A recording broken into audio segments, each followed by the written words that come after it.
Good morning once again. A very warm welcome to all of you this morning. I'm distinctly honored to welcome you here today at the G-20Y 2017 Summit at this beautiful location on Lake Geneva.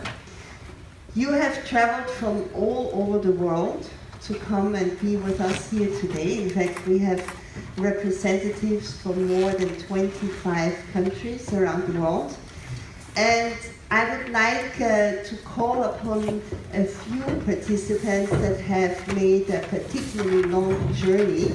And I know I'm not inclusive here, but just to give a little bit of a sense of where people are coming from. So I would kindly ask you to raise Angelo Mangos from Australia, Jorge Lubinsky from Argentina, Alejandro Gomez from Mexico. Okay, he will probably join us later.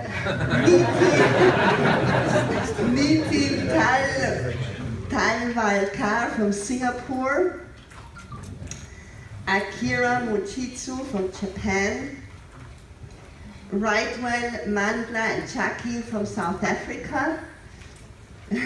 Great. And of course we have other colleagues from Malaysia, Thailand, Indonesia, Hong Kong, and many other countries around the world. So a very warm welcome to all of you. My name is Barbara Kreisler, and I serve as the opening panelist moderator this morning. I'm also in the G-20Y advisory board, and in my other life I worked for Philips Lighting, where I had public and government affairs for professional and public lighting around the world.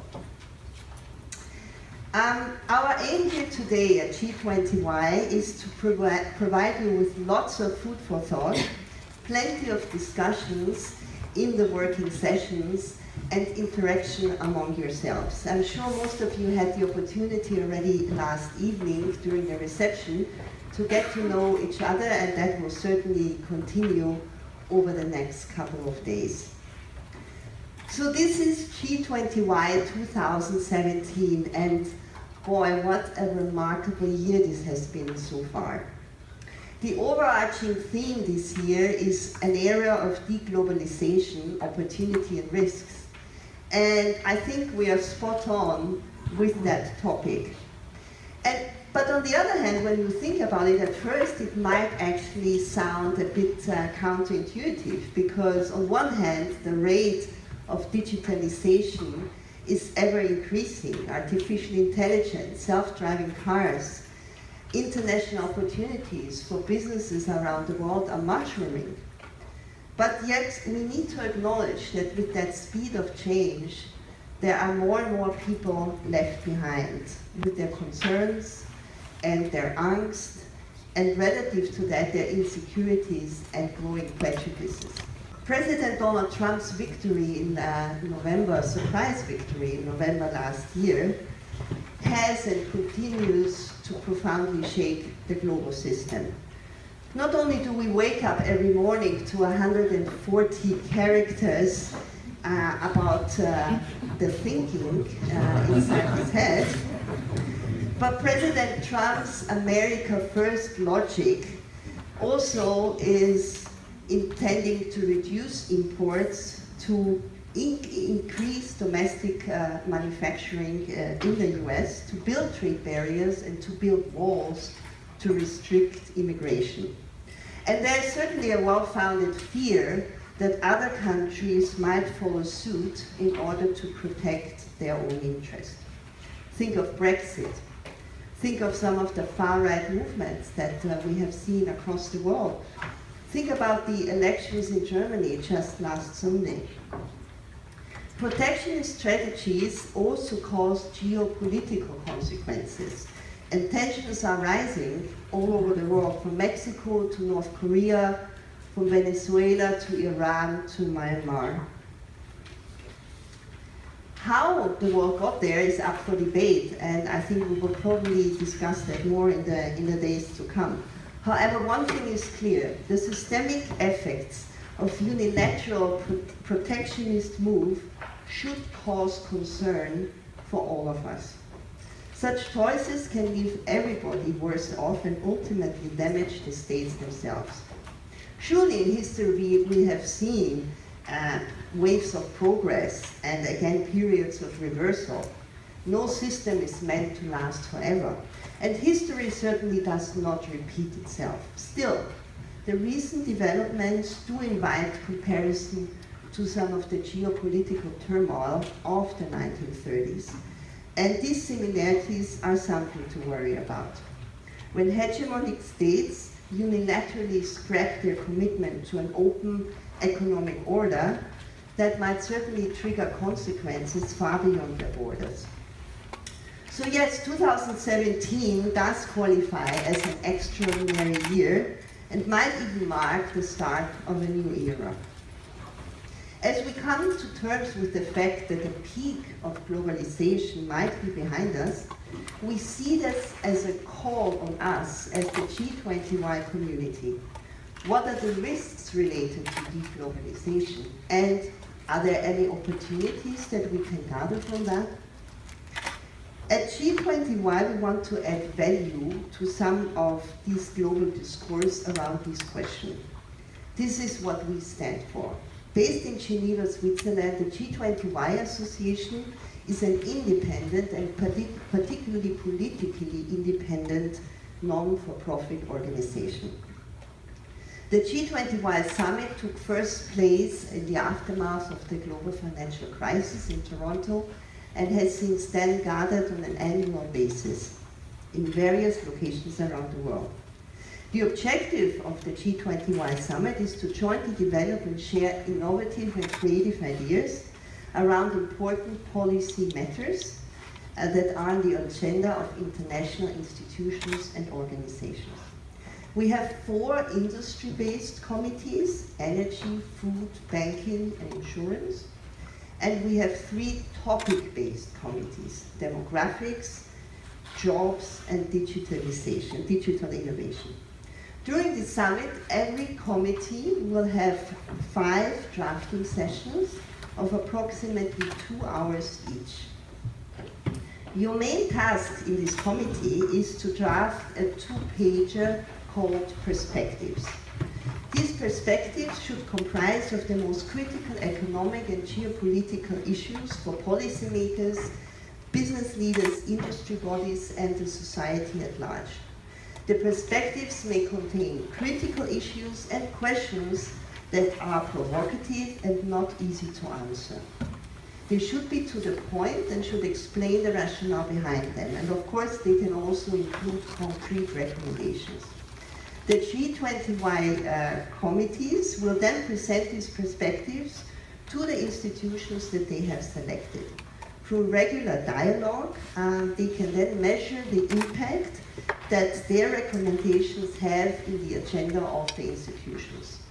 That's one way we can create impact. The other way is through you. When you go back to your companies and your institutions, you can then see how you can translate some of these recommendations that have been developed here in your own daily settings, and we look forward to hearing back from you.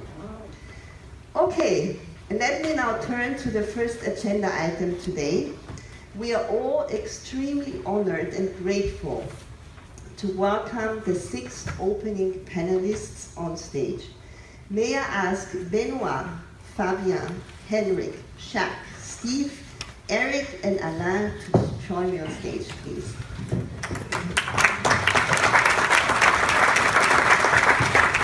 All right, thank you very much for joining me here on stage. As you know, each of you will have about 10 minutes to present your respective topics.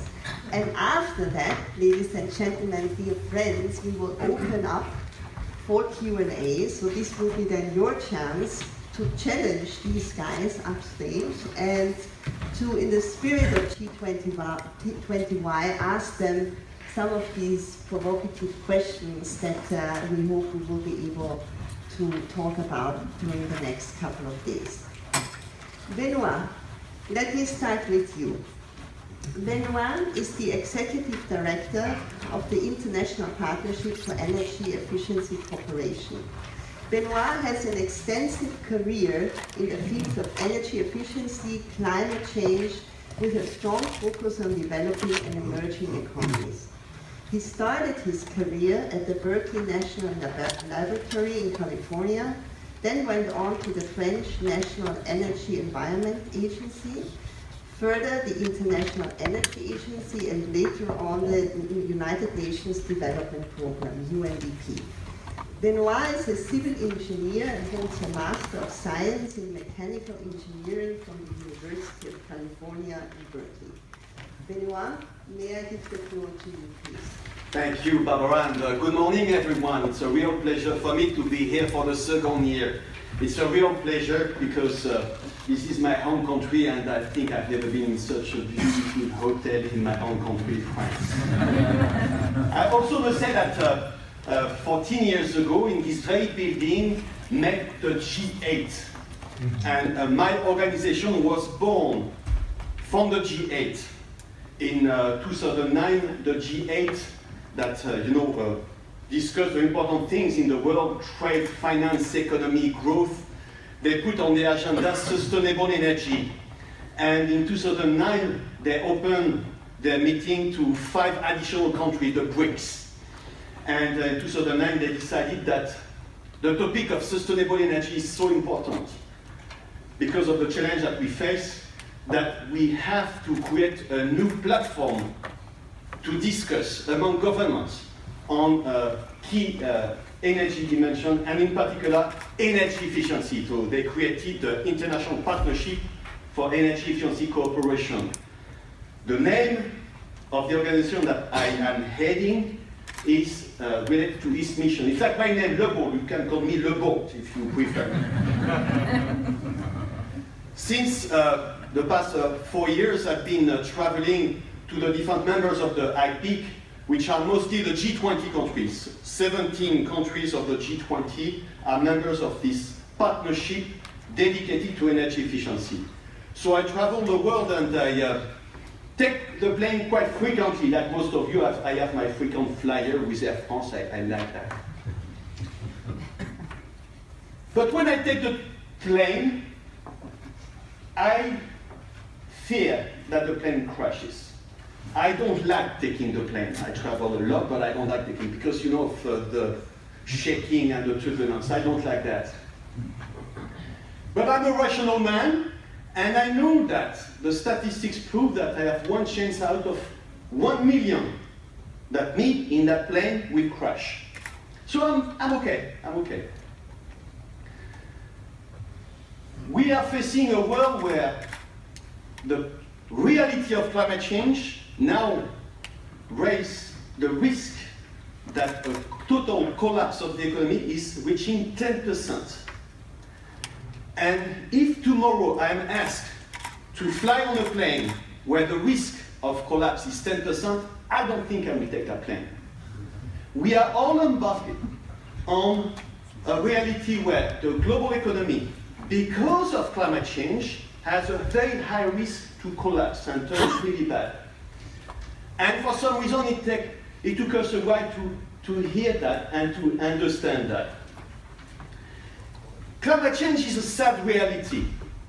And like any new truth, Arthur Schopenhauer, the big philosopher, he said that any new truth comes in 3 phases.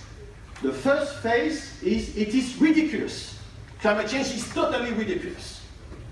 The second phase, climate change, like any new truth, is a danger. It is dangerous. We cannot address climate change because we will have so much to change.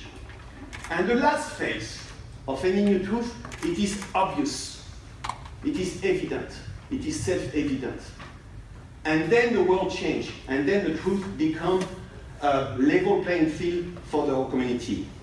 We are slowly getting to this third phase in this world, where climate change has become an inconvenient truth, That was the title of the movie from Al Gore 8 years ago. You just heard about the new release of the second phase of Al Gore movie being released these days.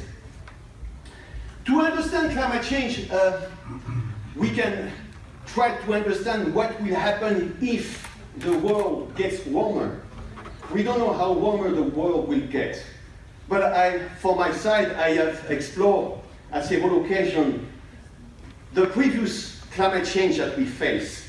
And no later than 10,000 years ago, the world was ending the Ice Age. And I don't know if you know, at the Ice Age, the temperature, the average temperature, 10,000 years ago was -4, -5 degrees Celsius less than today.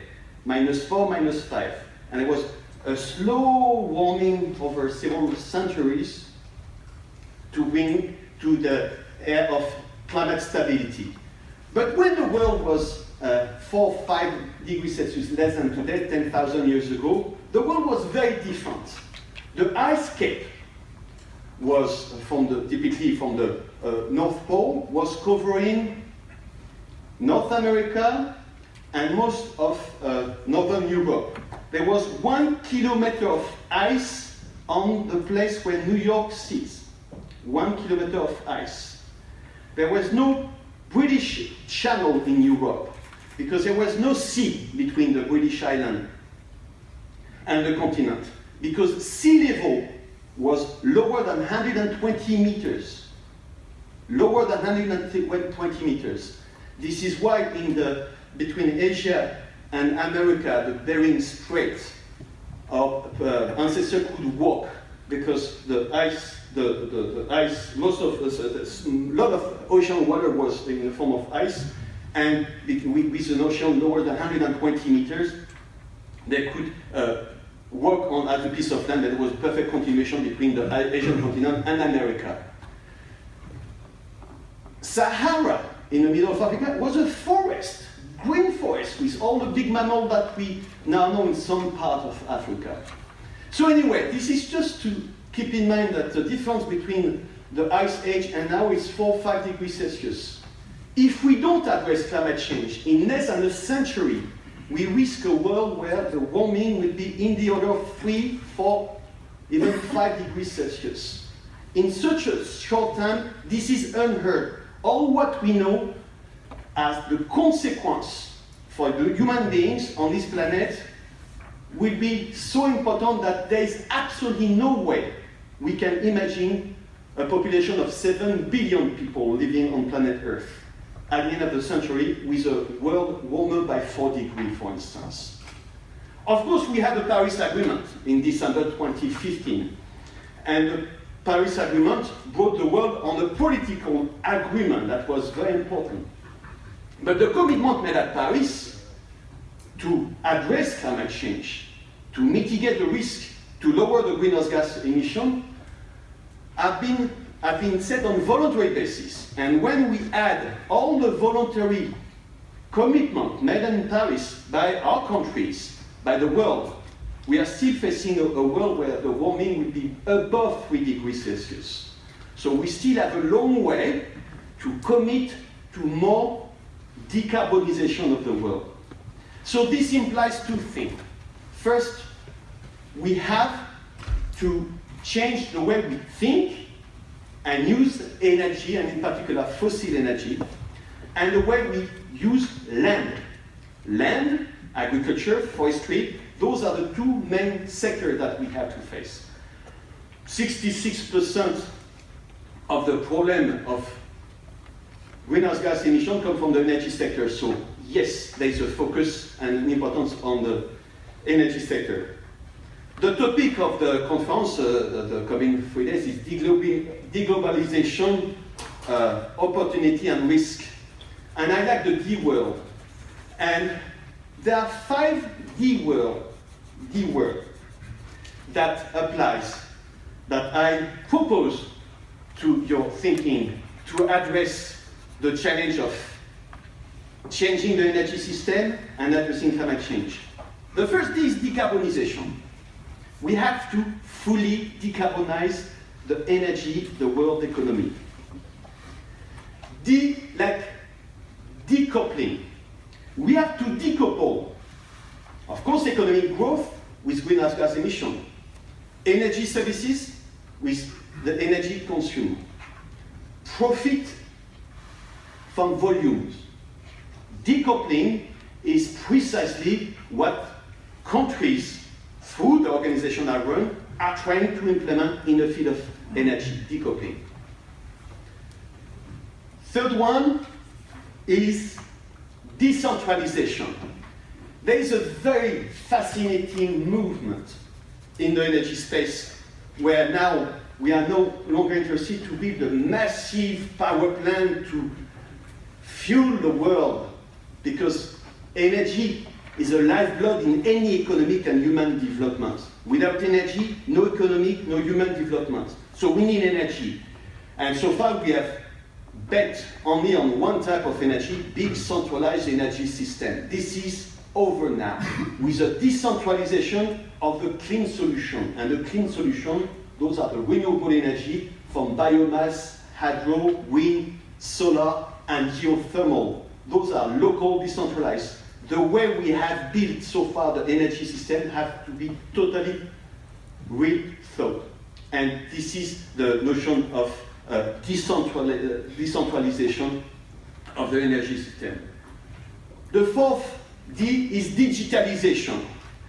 This is a topic that we will discuss over the next 3 days.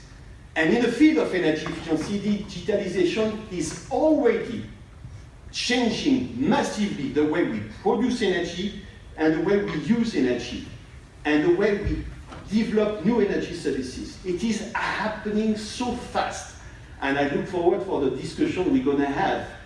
And I challenge you that moving from the 4G, you know, on the mobile phone we have the 4G, we are moving now to the 5G. I don't know if any of you work on the 5G, but the only thing I know is that 5G in the next years will allow us to control every single system consuming energy or delivering an energy services. And the limit of the application and of the transformation that can bring is in our hand. And I'm very hopeful. The last D is democratization. Democratization is already changing the energy business in a country like Germany. Half of the investment made in the clean energy solution in Germany has come from individuals, communities, group of individuals to invest in their own energy production. And once you do that, you totally change the way the business is organized. So once again, decarbonization, decoupling, decentralization, digitalization, democratization.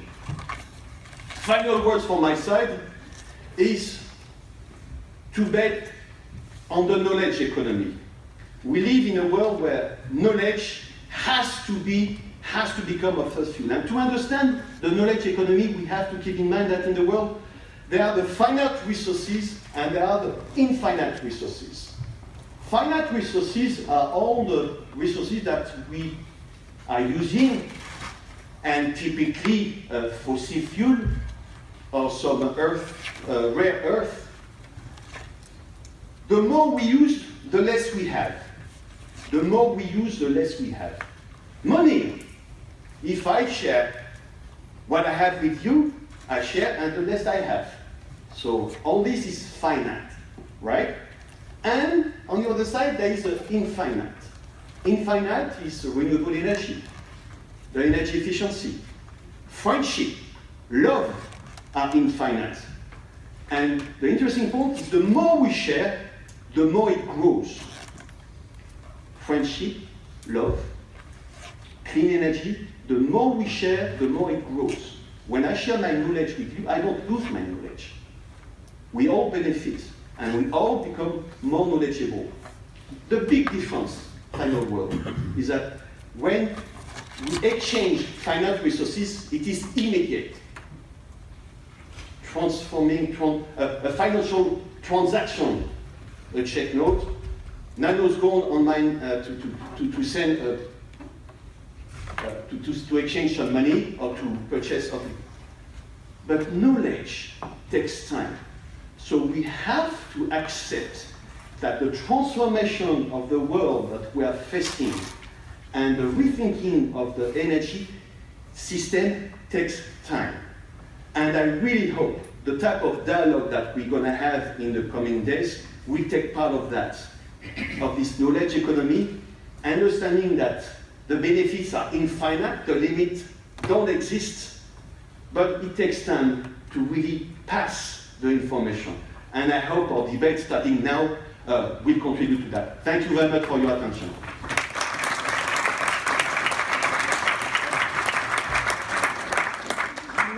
Many thanks, Benoit, for kicking this off. I think this is exactly the kind of spirit that we would like to see now in the next couple of days. And thank you for sharing your infinite knowledge with us.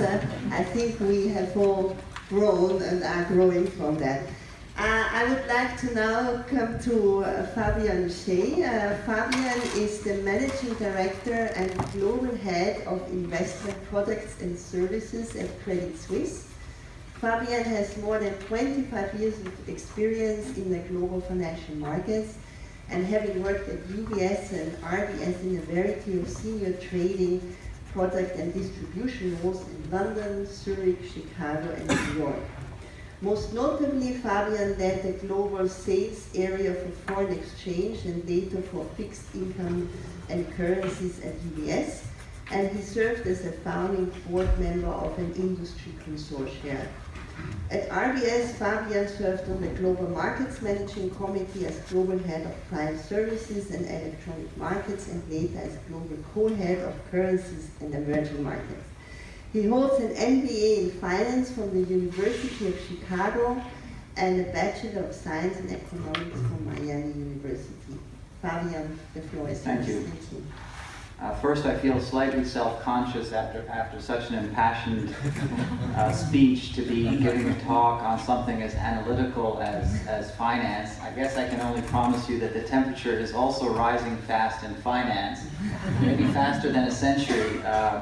I thought about tweeting these remarks, but 140 characters were not enough for me to fit in. So I think I might have a slide to sort of set the scene for you on the topic of deglobalization. It's a difficult topic in something as global as finance. And so I'm going to try and make the case to you that one of the root causes for deglobalization is a super trend that we could call angry societies.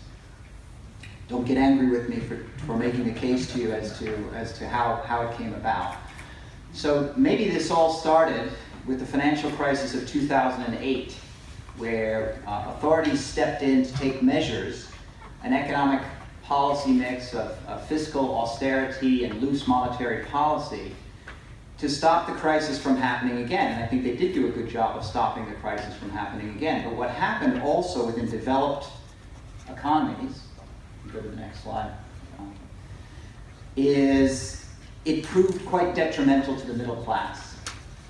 The middle class did not benefit from tough labor market conditions, economic recession factors, and we have to admit, continued hyper-globalization with lots of jobs moving abroad.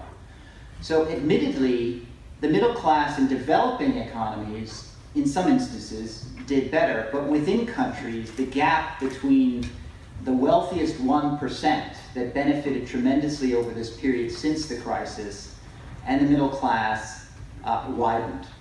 So many middle class households felt that they were permanently worse off, and they lost trust with the political establishment. As Barbara mentioned, we've already seen some of the results of that in the UK and in the US elections, and in the results around the German and French elections too.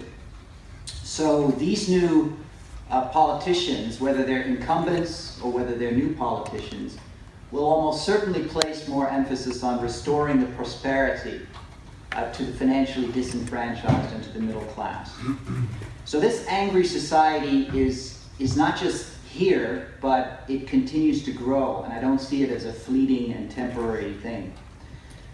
Now, what will these politicians probably emphasize in their rhetoric. More national champions, more domestic spending and self-contained economic models, more of an emphasis on security and defense industries.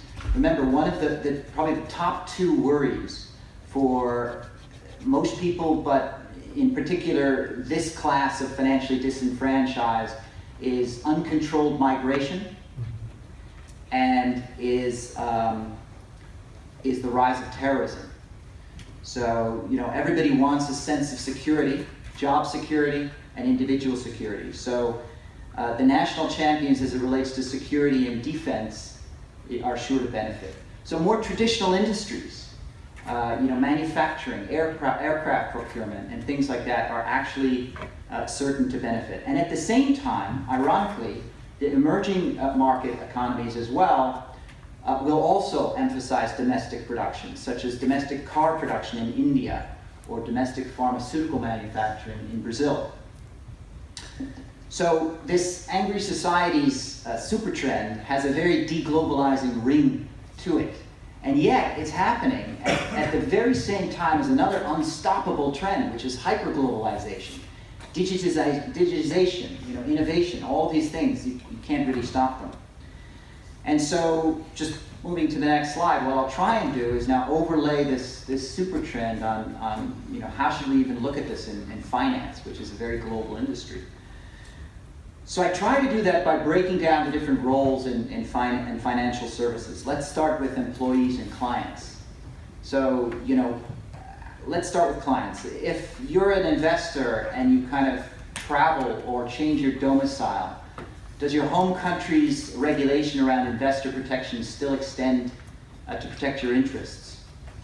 You know, I work at Credit Suisse and we deal with high net worth clients, and there's just a complete mixture of product rules, regulatory rules, and tax rules coming from all different countries. And I know this is the case in all of the industries that you're responsible for as well. So the example that we use, just to kind of give you a complicated example, is let's say you have a high net worth client. He is a German national, he lives in the UK, he's married to a US person, so someone who has a US passport. He's on holiday in Denmark, and he phones up his client advisor in Zurich asking for a price on a derivative contract. To be able to answer the question, can you even quote that person a price, you've got to talk to about 6 different lawyers and flip through all kinds of policies. It's very, very complicated.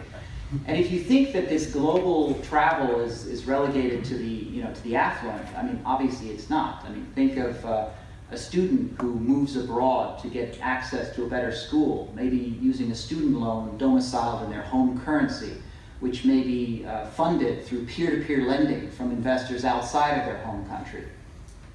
Or someone who seeks a better employment opportunity abroad and then repatriates, you know, the proceeds home to pay their family and to bring the money home. Moving on to employees, the typical stereotypical example that people use these days is, what does it mean to be a Europe-facing banker sitting in the UK? There was an article in yesterday's FT saying that you're having a discussion with your spouse about which city you want to move to. And then, of course, we move to shareholders. Shareholders are looking in any industry for the best risk-adjusted return on their investment. It's hard to imagine getting a good return, getting operational leverage on an investment for a company that isn't borderless, that isn't seeking operational leverage from working across borders. Or a sovereign nation, you know, that wants to put regulation in place to protect their citizens. It's the right thing to do.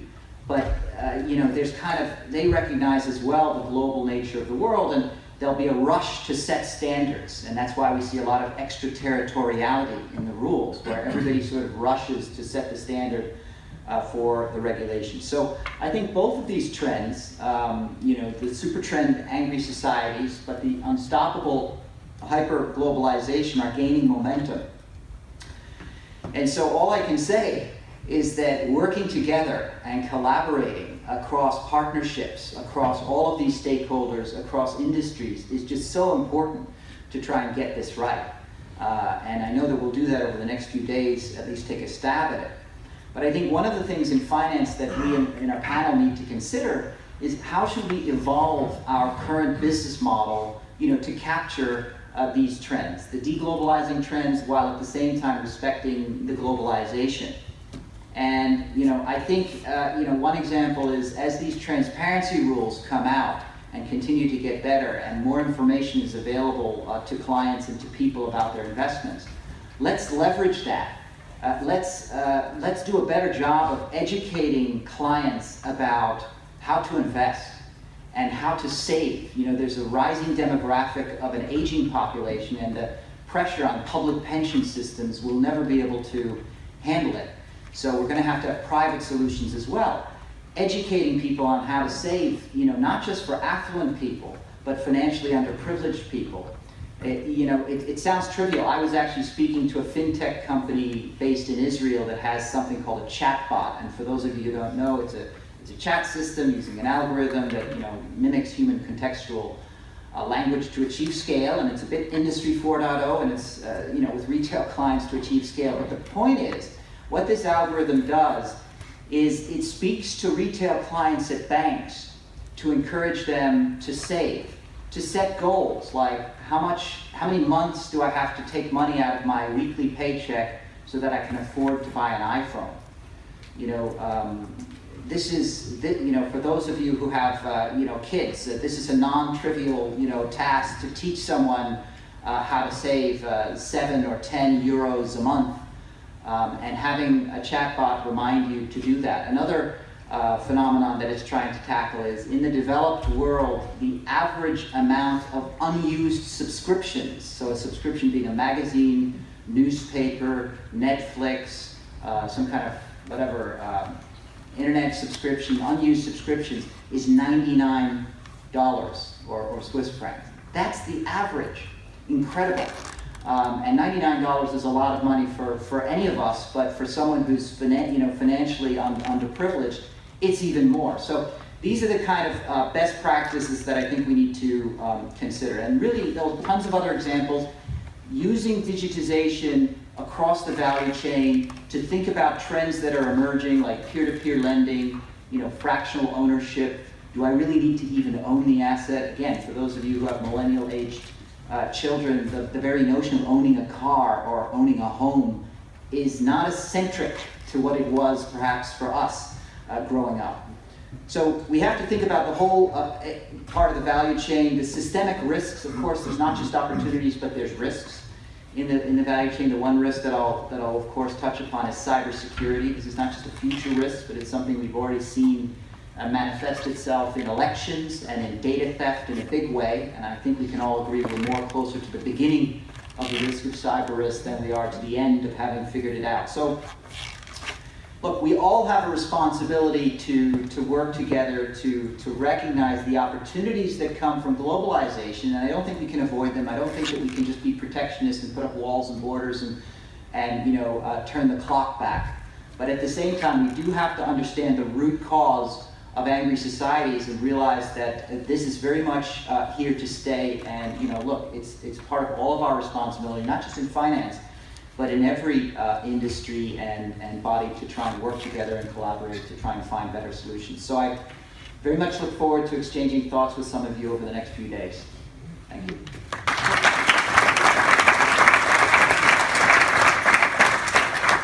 Many thanks, Fabian. This was absolutely fascinating, your explanation on these super trends and also the intrinsic tension between them. Okay, let me now move on to our next speaker, Henrik. Henrik is a senior partner at Bain, where he leads the financial services practice for EMEA. He has been working in Bain offices in Munich, LA, Düsseldorf, and Zurich. Henrik's focus been on financial services, the insurance industry, as well as banking. He also dedicates time for social initiatives, serving as a board member for several non-profit organizations and social entrepreneurs. In 2007, Henrik was nominated by the World Economic Forum as Young Global Leader. Henrik studied business administration at the University of Munich and received his PhD in St. Gallen, Switzerland. Henrik, we look forward to hearing from you. Thanks a lot. and obviously I'm not young anymore, so this was 2007. And I'm wondering sometimes about the G-20Y. What are the young people here? But I think it's fascinating to be here. Thanks a lot for being invited, and I look forward to very fruitful discussions over the next couple of days. Basically, I take your word, Fabian. You talked about deglobalization, but also hyperglobalization, and maybe the best time to frame it is post-globalization, because we have these very different trends that are overlaying each other. I want to do three things, basically. I want to put the post-globalization into a broader frame, which I would call the great transformation that we will expect for the next decade or decades. I want to focus a bit on then the geopolitical part of the post-globalization, but then also ask what is the so what, basically for us as and for you as executives in your respective organizations. And let me start with putting it in a broader frame, because we had the great moderation that ended basically with the financial crisis in 2008. And I'm convinced that we are entering now a new phase that will be tumultuous, where we will have big growth areas, where we will see big crises, where we will see the deck of winners and losers being reshuffled again and again and again. And we have to be prepared for this situation. And this is basically driven by a lot of forces. Not only digital, which is obviously one of the dominant forces, but these are macroeconomic forces, these are demographic forces. We have one of the key topics here is demography. These are macro-social forces. You talked about the angry societies, and a lot more. At the end of the day, we see 10 trends, and I don't lead you through all the 10 trends, but you can approach me afterwards to have a more in-depth discussion that are relevant. One of them is post-globalization, that I will focus on in a minute. But there are others. Obviously, as I would call it, from widgets to digits, the digital situation, but also things like capital superabundance. We will see also for the next decade, if not decades, a surplus of capital. Capital will not be scarce. And I think this is something we always have to keep in mind. Another topic is on the demography. If we see the medical progress and what this does to the life expectancy, if we see the upcoming then effects on employment, on consumer behavior, on family planning, on population as a whole, these are important trends. Or we see the sunset of oil. This was the most important commodity for the last 70 years. It defined wealth, it defined trade flows. And I think for the next 10, 20 years, we will see increasingly the sunset of this most important commodity. So there are a lot of these trends, and I can continue, but I won't do it right now, that have to be taken into account, because there are a lot of interconnections between these trends. And those trends have very different effects on the different industries that are also represented in this room and that we see overall. Therefore, I think it's important to get this big picture and to say, okay, we acknowledge that this kind of great transformation is coming, and we have to, A, influence where we can, either as individuals, as institutions, as companies, and we have to be prepared. We have to prepare for some of the unseen things. What is the next black swan? I don't know, nobody knows. But there will be black swans coming up. Now, going a little bit to the topic of geopolitics and post-globalization from this point of view. I think we have seen, and I will come to the angry society or angry white man in some areas at least in a minute, because this plays a role also in my reflections.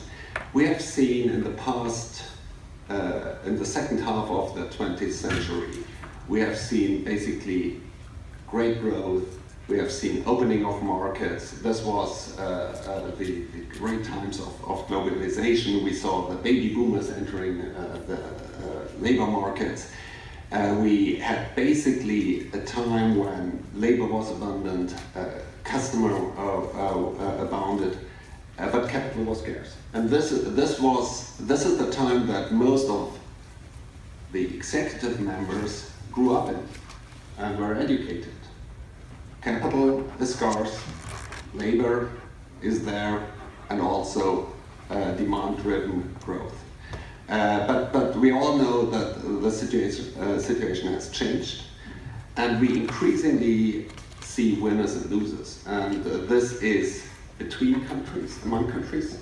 We saw the rise of basically Germany as one of the exporter powerhouses, or Japan, China with their as an export powerhouse, and in the future even more with domestic demand.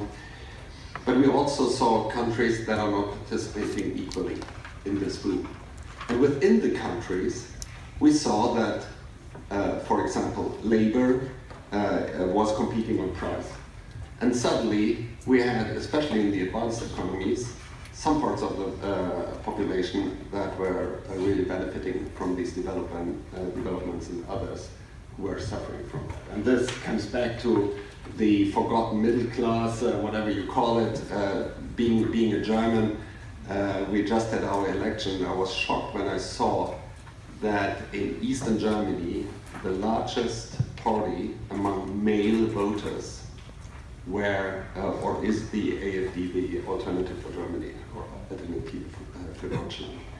And I think the same happened in some of the regions in the US. So this is a trend. This is a trend we have to face, and we have to address. Now, moving to the future, obviously politics are reacting, and we will see once again. I don't expect a big wave of protectionism, but I think a much more balanced view on free trade. And you may argue about Mr. Trump, but I think if you view the politics in the US, there was a paradigm in the 50s where they said basically all is defined by our geopolitical ambition. And they were opening up. They were opening up also their trade, their market for free trade, and this was the primary thing. They supported the foundation of multinational institutions. Then in the 90s, this switched a little bit into an era where economics were first, but supporting then geopolitical ambitions. And I think what we see now, and this I personally expect is a long-term trend, is that there is an increased attempt to match benefits and costs, to go much more into focused trade arrangements, and not this, what we have seen in the past, especially in the last century, this opening up of the markets. And this is basically challenging some of the assumptions that we have worked with for the last 50, 60 years. And we then also have to look a little bit further. One of the regions that is worrying me personally most is Asia Pacific, not because there is no growth, there will be a lot of growth, but we have 4 superpowers with very different goals, with very different situations, which is Japan, which is China, which is Russia, and which is India. And how this will play out over time will be very interesting. We have obviously the Eurozone with all the, I think, well-known tensions within. We have Eurasia, so what is the role of Russia versus then the EU? What is the role of Saudi Arabia, Turkey, and Iran versus Iran? So there are a lot of these kind of geopolitical tensions that we have to take into account. And when I'm meeting with board members, it is very staggering that over the past, I would say, 5 years, the topic of geopolitical risks is coming up more and more. It was much less of a topic 10 years ago. Right now, people are concerned, especially if they're running global companies. Now, what does this mean? What does this mean for you, and how can we translate it in concrete action? I think it's a responsibility of each of us, and therefore I welcome these kind of forums, to think beyond the obvious, and to think beyond the next day, and to think beyond the management of the ongoing flow of your business. I would recommend basically three steps. If you have a look on all these trends, which are the trends that are impacting your business most? And not all are relevant, depending on which industry you are in. Energy is to some extent different from insurance, whereas there are a lot of common interests, to food companies, to some of the digital giants. But I think it's the first imperative must be to identify those trends. The second is very much on what is the impact, the size of the impact, and what is the likelihood and pace of change. And I think the good old tool of scenario planning is coming into play here, because to think through what this means, I'm very much focusing on insurance companies. And if you think about motor insurance and think about autonomous driving, what does this mean for this industry? There are a lot of uncertainties that you can disregard, but there are some uncertainties, even if there is only a 20% likelihood or a 30% likelihood, you cannot ignore. They are too big to ignore. And to get a clear sense of where you're heading is important. And the third, obviously, is how do you react? And then I would simply distinguish three things. There are the no regret moves, things that you should do in any case, because they will have positive benefits in each scenario. The second are options and hedges. So where do you place investments, pilots, experiments, simply to buy the optionality for some of these scenarios that might come? You can burn a lot of money with this, and so careful selection is important. And the third is basically big bets. What are some of the topics where you have to really make a tough decision and invest heavily into it because you're betting on some of these scenarios and want to benefit and be prepared for some of the uncertainties I have elaborated on. Thanks a lot.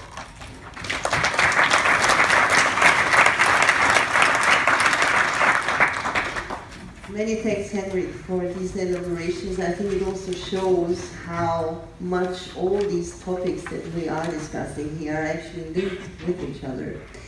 All right, now I would like to introduce Jacques. Jacques Bougrain is a senior partner at McKinsey and director of the McKinsey Global Institute, McKinsey's business and economic research arm. He is also a leader of McKinsey's media and entertainment, corporate finance and strategy practices, and co-leads the Digital Economy Initiative. He has been based in Amsterdam, London, Montreal, New York, and Toronto, working primarily with media, telecom, online services, and several other topics. He has co-authored numerous publications, including McKinsey's Global Institute's report on globalization, Internet of Things, and Big Data. He's a fellow at the Aspen Institute and co-leads the McKinsey Advisory Board on Media Management at INSEAD. Jacques, the floor is yours. I'm trying to make this thing work. I think you have to turn it off. Here we go. Thanks so much for having me. It's the second time I come to the G-20Y. I'm not the Y, I know that. But I guess this is a fantastic audience. I'm extremely delighted to be here. Again, when we talk about globalization, pretty much like you, I'm possibly a symptom of it. Last week I was in Australia and the US. Yesterday I was here, but as well in Madrid. Tomorrow I'm going to be in Milan and finally back home on Saturday to fly back in the US on Sunday. So I know what globalization is, but as we know, this is a very emotional topic. And again, a lot of the ideas that I wanted to speak about have been already laid out. So I'm going to try to elaborate a few extra ideas to make sure that we have enough of ideas to debate during this afternoon. So again, deglobalization, first of all, is a fact. If you look today at trade and services, trade of goods and services today, at least from 2007, we've seen the peak, and obviously this is a fact. It's quite emotional too, because today, as we've discussed Brexit, or the US, or the election in Germany, are pretty much symptom of the fact that some people are pretty emotional about the risk of globalization. So we should not deny that. And Henrik made the point as well that we should care even if we are on the good side of globalization, because today when you ask companies as to the top 10 trends and whether these trends statistically will actually impact the way they invest on the globe, you come up with 4 trends always on the high end of the decision making and the influence of investment. One is digitization, but the 3 others are actually the risk of deglobalization, the increase in national vision, and obviously correlated with nationalism and globalization is obviously the risk of inequality. So that means it matters. So what I would like to do is to give you 3 small points to frame the debate. Point number 1 is the fact that, you know what, globalization seems to be everywhere, but it's actually quite small. And I will elaborate about that.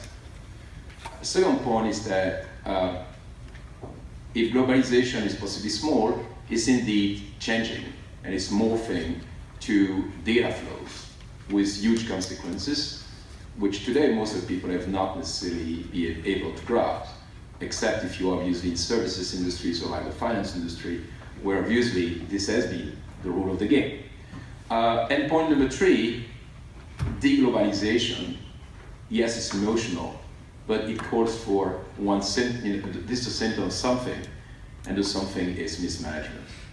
And I think it calls for responsible action and responsible management, because if people fear that they are left out of the trends, it's usually because of inequality. Inequality is not necessarily the consequence of a bad system, it's usually the fact that we're not inclusive enough, and it's a mismanagement issue that has to be addressed.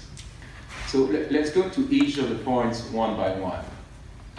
Point number 1, is globalization that large? In fact, it is not. Again, if you look today, on average on the globe, 20 to 30% of volume of trade flows will be the proportion of GDP, 20 to 30%. Is it big?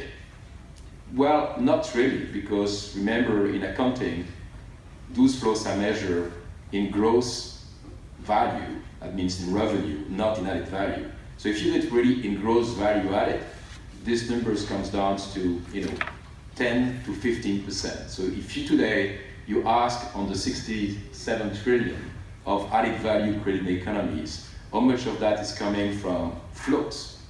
Okay, pretty much 10% of that, that means 7 to 10 at max, is actually coming from globalization. So that means countries matters a lot still.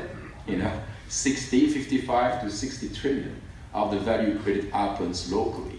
So why do we have this fear that this big piece is going to start to bite us? Obviously it's growing. In the recent years it hasn't grown that much. Now again, this is the average. Now think about myself coming from Belgium. Obviously numbers are much bigger because I'm the prototype of a small open economy. And in that case, 70% of the economic activities actually flows between exports and imports of trade of goods and services. And possibly it happens to be 40%. But it's an interesting thing. If you look at the US, it's a very close economy, because at best, you get 10% of flows happening between different countries, at least in the physical goods. I'm not talking about the financial services industry, which is globalized. It's actually quite small. But the fact is that in the US, some people complain about it. And I will come back to that and say it's maybe a symptom of mismanagement, because the US always think that they are the best managers, but most of the time they are fatal failures in the system in the way they fail. So the point is that it's not as big. Think as well about the crisis we have on migration. Well, the crisis of migration is that it's obviously a big crisis. It's not going to go away. If you think about one specific subsegment of migration, called obviously refugees, it went from possibly 6 million of refugees worldwide on a yearly basis to 25 million from 1960 to today. So we are condemned to see that. But again, think about it, 25 million versus how many people are we on this planet? It's not a very big numbers. I think it's quite a shame, by the way, that we have such type of government saying it's very difficult to absorb a volume which represent 0.5% of population as a flow. Think about how Germany basically managed to get 1 million onto the territory, while France had 50,000 people in Calais, where it was a big turmoil. That tells you a bit again, not the French against the German. I want not bash on every country there. But the point is making is that you see the emotion, but we have to go back at the size of the figures. And again, I always ask myself, what is the problem? Who is living in New York? Who has lived in New York? Raise your hand, quite a few. Now there's obviously a city where migration flows are quite extensive. And guess what? There are communities like the Chinatown. If you had any problem with being in Chinatown, now. If you get any problem to be in Little Italy, now. So again, the same point. We are looking at these things possibly with the wrong lens, which is that globalization is still small. In added value is not that big yet. But the consequence is very simple. The consequence is that we will not stop it because it's too small to be stoppable. It continues to grow. So we're going to have to learn to live with it. That's point number one. Point number two, well, what are we talking about? What kind of flows are actually making up the future of globalization? The good news is that indeed the flows are morphing, and are morphing obviously to more digitization. Now there are consequences of that. The very first one is that when they morph to digitalization, they are likely to be larger, broader. They are likely to be as well more inclusive, i.e. people who can participate in these flows can be broader. But the consequence as well is that because it's globalized and it's servitized, the nature of that globalization and competition is likely to change dramatically. And that's obviously something that we need to really think about. So let's go back to the first point. The first point is about the fact that globalization is actually morphing to the data flows. So from the data flows, just to give you an idea, data flows in terms of global, meaning really bits traveling across border. It moved from, basically the flow basically increased by a factor of 45 in 10 years' time. Now think about trade of goods and services, it barely grew in that time by a factor of 2 to 3. So we are having a fundamental shift in the way this thing will evolve.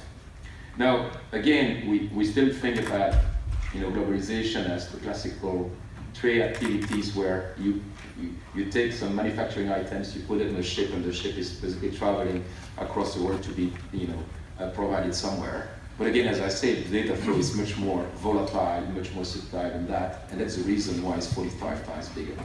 Now, 45 times bigger, and you look at the nature of these flows in financial services and information services and knowledge and the like, today, our econometric studies tend to show that at that level, the contribution to global GDP of data flow is already as large, if not larger, than the contribution to GDP of the classical trade of goods and services.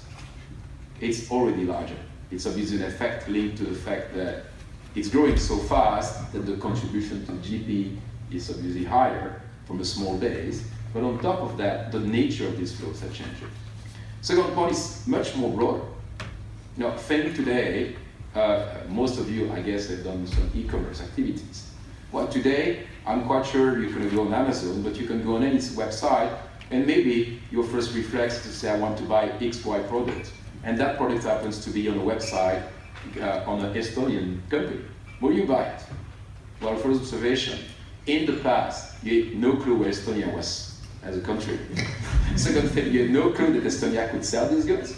And three, maybe this time you say, wow, I mean, the price is nice, I don't have to pay for the shipping, and maybe I have to go to the marketplace of Amazon, and anyway, this thing will come from great countries like Switzerland, or will come actually from India.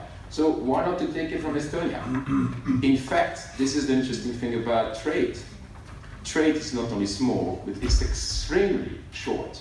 For every 100 kilometers away between two individuals, okay, the trade intensity decreased by a factor of 2. So that means that in my country, 90% of the extensive trade of goods and services we're making is actually with my great neighbors from Germany, Holland, and France. We do it with China, but China is 4%. So it's extremely geographically concentrated. That's called, if all people talk about the death of distance, but distance does matters a lot.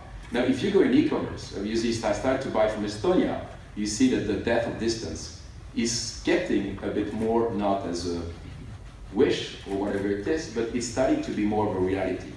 In fact, the stats, if you do the real maths of that, tells you that with data flows, the distance is actually increased by a factor of 2 to 3 on average. So that means that we have much broader intensity and diversity of commerce. It's more inclusive too. Why? Because today you got 50 million small medium enterprise sitting on Facebook. You pretty much have the same numbers of SMB or even individual be able to do e-commerce on the global platforms called eBay. Well, before, most of the trading services happens between multinationals in B2B space, or multinationals able to do that. How many countries have companies exporting? Even in Belgium, it's barely 3% of companies exporting. 97 are still doing it locally. That's why, in fact, the size is not that big. But so the point I'm making is that data is big, is growing fast. It's actually more inclusive, it's likely to be broader. And it's changing a lot. Because here's the interesting thing. Think about all these flows across the world. Represent a picture of those flows as a social network among all the countries. Now, if you do that picture, and you look at it in the past from a global trade and services, what will you see? You will see a lot of intensity of trade across all the countries and intra-trade. But again, as I say, it's very clustered. It's not more than a cluster. And by the way, it's the way we know it, which is Western Europe as the more intense of this trade. And most of these trades are coming from I export, you import. And we were better off than anybody else. Now look at the same picture from the data side. What will you see? Well, first of all, it's still small. It's growing fast, but it's still small. It's still coming from the US because the US has the best possibly global internet companies of the world. So if you take a market I know very well, media, 50% of the international global flows are actually coming from the US. So whoever take Netflix and basically try to get something on Netflix, possibly a bit of the data will come out from one of the servers in New York or in Virginia, whatever it is, possibly one in London too, because you have to do caching, but most of the time it's still very concentrated. But if you look afterwards, where is the second center of gravity? Well, the second center of gravity is actually no longer Europe, but it's actually Asia. And it's actually Singapore and China. In intensity, it's Singapore, in size of use is China. So, are we missing the boat? That's an interesting question. Is Europe being bypassed? Interestingly, that was not the case 10 years ago. Because 10 years ago, obviously, China was just starting to begin to get used to the internet, and we had offers broadband penetration being quite good. So at that time, obviously Europe was the king, or the second king, whatever you call it. But very quickly, it went down very, very quickly. There's only one country who actually stand out in the ranking of global intensity of data flow. It's not Germany for once, because Germany always wins, as we say in Belgium. But this time, it's actually Holland. And Holland, cleverly, basically decided that having a farm of servers, having green text and everything else, and having the infrastructure globalized, and making sure that all the data flows to some of the data centers in Holland. It's actually the equivalent of having a harbor like Rotterdam or Amsterdam, but from the digital side. And actually, they can take a cut of the value chain and at least see what's happening there. So the point I'm making again is that this is a small thing. So let's forget about the fact that globalization is scary because it's eating the world. It's actually quite small despite 300 years of trading all over the place. Two, it's actually morphing, and it's morphing to something bizarre, where in fact we are possibly in Europe left out. And finally it's good because the US is still king, but is showing a sign of decline, and it's moving finally to the east, where frankly enough, I like the fact that the East, or this Asia Pacific, have the right to be as rich and benefiting from that globalization as much as we had in the past. So I'm coming to my last point, which is, what do we do about it? Is it a mismanagement, and what are the good things of management? First of all, I think it's a mismanagement issue. Obviously, some people will be lost because of globalization, but it's not as large as people believe. But it's large when it affects you. It affects you in the US when you're in the manufacturing industry. And the reason is not because you're in the US, that's the problem. It's because when you have manufacturing at a very high wage in China becoming the leader in the market, you need to think twice about what you have to do. So robotics has been invented in the 1980s. It happens in Germany, it happens in Sweden. And what Germany did that very well was to invest in robotics very quickly, reshore activity out of China, and in parallel to that, invest on streams in an industry called consumer electronics, so at the end of the day, manufacturing consumer electronics can create the best car in the world. At the end of the day, that created employment, and that creates no resentment from the manufacturing side of the Germans, but it did from the US. So it's a mismanagement issue. So I'm coming back to my final plea. My final plea is globalization is not something that you should say, it's bad, let's resist. It's an inevitable trend, it's actually morphing, and it's actually morphing in size that we haven't seen before. So what are the management rules that we want to get right, and what's our responsibility to get them right, is the questions I'm raising to you. Thank you.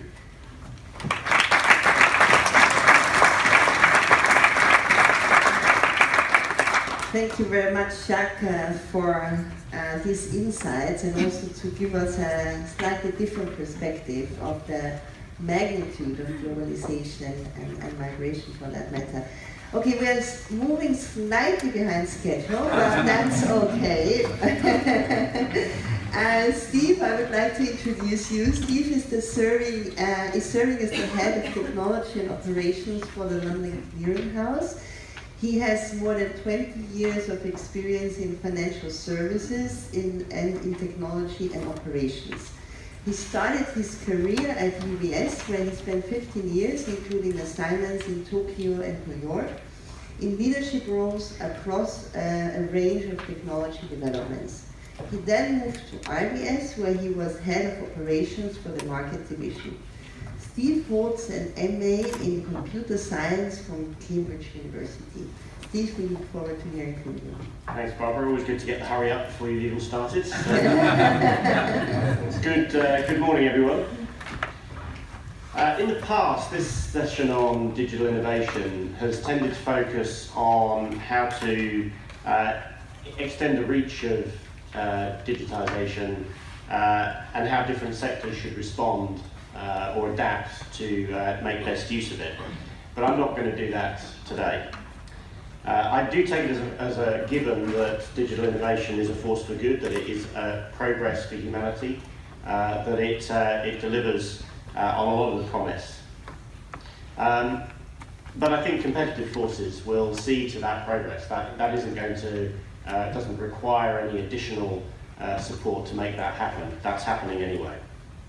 What I do want to talk about, though, is the unintended consequences and challenge you to think about solutions in your various committees to these problems.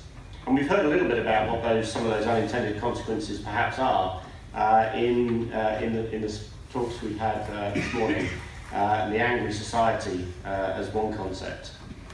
I'm a computer scientist and engineer, and so when a program starts to deliver results that aren't expected, I start to look for the root cause. I try to debug the program, try to find the rule that's missing or the requirement that's not been fully captured. And the conclusion that I'm coming to is that there's something broken in the way that we execute our capitalist model today. something in the rules is not working. And I think the stakes are huge. I think, again, we've heard about some of the political turmoil, and I think some of this is at the heart of it is in that same place of the problem with the capitalist model and the problem with delivering to the many rather than just to the few, which I think is where the capitalist model is starting to move to. And those stakes, you know, the Brexit vote, the American and German elections, these could just be the foreshocks for the real seismic change that's coming. And can the 99% overthrow the elite? And what would that look like? I think it certainly feels quite scary and uncontrolled. So over the next few minutes, I aim to be thought-provoking. I'm not going to try to offer answers today, partly because I don't have them, but I do think we need to stop and spend some time thinking about whether we're heading in the right direction, whether the current rules work, and what we might be able to do to tweak the system, which has delivered us a huge amount of prosperity, undoubtedly, and human progress. But does have these unintended consequences, and they are becoming more and more clear. And what better place to do it than here at the G-20Y summit? So what's my analysis of the capitalist program and what's broken in it? I think we can look at the stakeholders of a company in three main constituent parts. There's shareholders, there's customers, there's employees. We might choose to add society as a fourth stakeholder, and perhaps we might add government and regulation as a fifth, although really government and regulation is just there to protect the employees, consumers and society as a whole when companies become uncontrolled. And I think the big problem is that we've lost balance between those constituent parts. And I think we, from around the 70s onwards, we have treated the shareholder as king, as the primary purpose of business is to create shareholder value. We even teach it at business school, that that's what you're out there to do. If you're the chief exec, that's what you're there to do. And I think that puts people in conflict, actually. I don't know, I imagine some of you have felt this conflict where you kind of have to leave your values at the door and then go into the office and do the job that you've been asked to do. But it's not really how you would want to operate as a human being with others, but it's how you have to operate because the rules of the game, the programming of the system requires shareholder value to be the primary return. And customers and employees are just the tools to generate that. They're the mechanism to extract value from in order to deliver it to the shareholder. And the societal impacts are often overlooked until you get to crisis, and so we have the banking crisis, where banks are focused so much on making money and have lost sight of what they really were there for. Or the emissions scandal in the automotive industry, where the rules of the game were tweaked to try and to maximise the attractiveness of the vehicle that would sell more and therefore to return more shareholder value. So I think this is a problem in itself, but why talk about it under digital innovation? Well, I think digital innovation accelerates the progress to these negative outcomes. And I think there are three reasons I'm going to talk about today that relate to that. The growth mantra, the focus, the myopic focus on growth in digital companies, the replacement of humans that we're likely to see through AI and robotics, and privacy. So I'll start with growth. So as a consumer, I love and use these companies, and many more that are not listed. They have innovative business models, highly accessible, their convenience must be lauded. And probably you've seen this slide or something like it before, where we talk about Airbnb being the biggest hotelier, but they don't own any hotel rooms, Uber being the biggest taxi firm, but they don't own any vehicles. But I want to focus on something else that they all have in common as well, which is that they all focus aggressively on growth. And more specifically on becoming the platform. Their value is generated by being the way to do the thing. Whether that's selling stuff with Amazon, whether that's moving people and stuff around like Uber. And that's a monopoly position. That creates a monopoly position, and they approach it by trying to generate a monopoly. They go into markets on a loss-leading basis, supported by a large amount of capital. They put the incumbents out of business. And yes, some of that's through innovation and better business models, and yes, some of it's better for consumers. But fundamentally, where you get to is a monopoly provider of that particular service that they can then grow out from. Now, I'm not saying that they're evil companies, although some of the angry society might be saying that. But what they're doing is playing by the rules of the game. They're doing what they need to do in the most efficient and effective way in order to deliver shareholder value. And the valuations of these companies suggest that they're doing a great job of that. But I think as a result, they're moving in public perception from being the plucky upstarts that everybody wants to be part of, wants to go and work for, to starting to be reviled, whether that's for their anti-competitive practices, whether that's for their tax efficiency, whether that, in the case of the recent public case of Uber, whether that's their culture of the workplace and the way that they operate. And as they replace incumbents, they centralise wealth. From many companies to few, from many shareholders to few, from business owners to the people that own those companies. But I repeat, they're only playing by the rule, and if the shareholder value is the only focus, then they're going to continue to do that and grow by whatever means necessary. So moving on to replacing humans. So two stories here, one horses and one Luddites. So this graph shows you the horse population in the US between 1900 and 1960. The Model T Ford mass-produced automobile was created in 1908. And you can see for the first decade or two, the horses did okay. But then they hit a turning point in the 20s into the 30s, and the population went from over 250 million horses down to under 3 million horses. Now, the problem we have is we can't do that with humans. We can't adjust the number of humans on the planet to fit the amount of work that there is for them to do.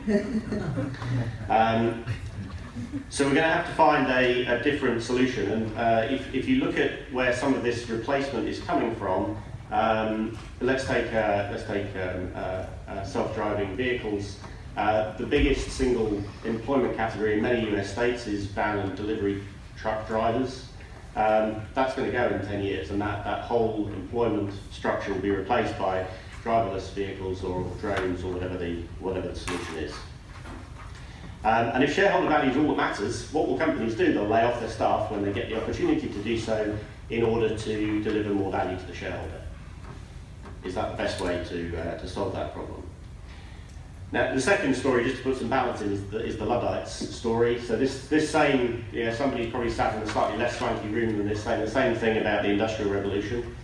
And they turned out to be wrong. Although they went and smashed up the machines to try and prevent progress, they turned out to be wrong, and actually much more employment was generated as they went through that destructive process. But I'm not sure that happens this time. I'm not sure that's where we'll end up. And there's a lot more people on the planet to be in employment now than there were then. So the final piece is around privacy and the challenges of data privacy. Where should the line be drawn? Who should own and be able to exploit the data that's generated? And again, if shareholder value is what really matters, then what you have to do as a company is assert as much right as you possibly can over that data and then extract as much value out of that data as you can possibly get. And perhaps this will be the next corporate scandal. People realising that their data is being used in ways that they didn't know about and didn't like. But maybe there's a bit of a solution in here as well. Why shouldn't we as individuals earn a bit of a royalty on the use of our data if it's being used in some sort of calculation? Why should Google or Facebook get paid for advertising? Why shouldn't we get paid for watching the adverts? Maybe there's a bit of a solution in that. But again, if shareholder value is all that matters, they're going to drive to extract that value and without any real concern for what the societal impact is. So I've been asking a lot of questions. I'm hoping there are some answers emerging in the room. I'm certainly not advocating a halt to progress. I'm not being the Luddite. I'm not saying we need to stop this stuff. The human progress that we can deliver with digital innovation is immense in healthcare, just as one particular example. But I think we have to make some tweaks to the way our capitalist model works in order for it not to have the unintended consequences, in order for this to continue and not to be derailed by some of the political changes that we're starting to see in our world. So let's see if we can come up with some ideas for how we get a better balance between shareholder, customer, employee and society as a whole, and then we can continue that digital innovation. Thank you for listening.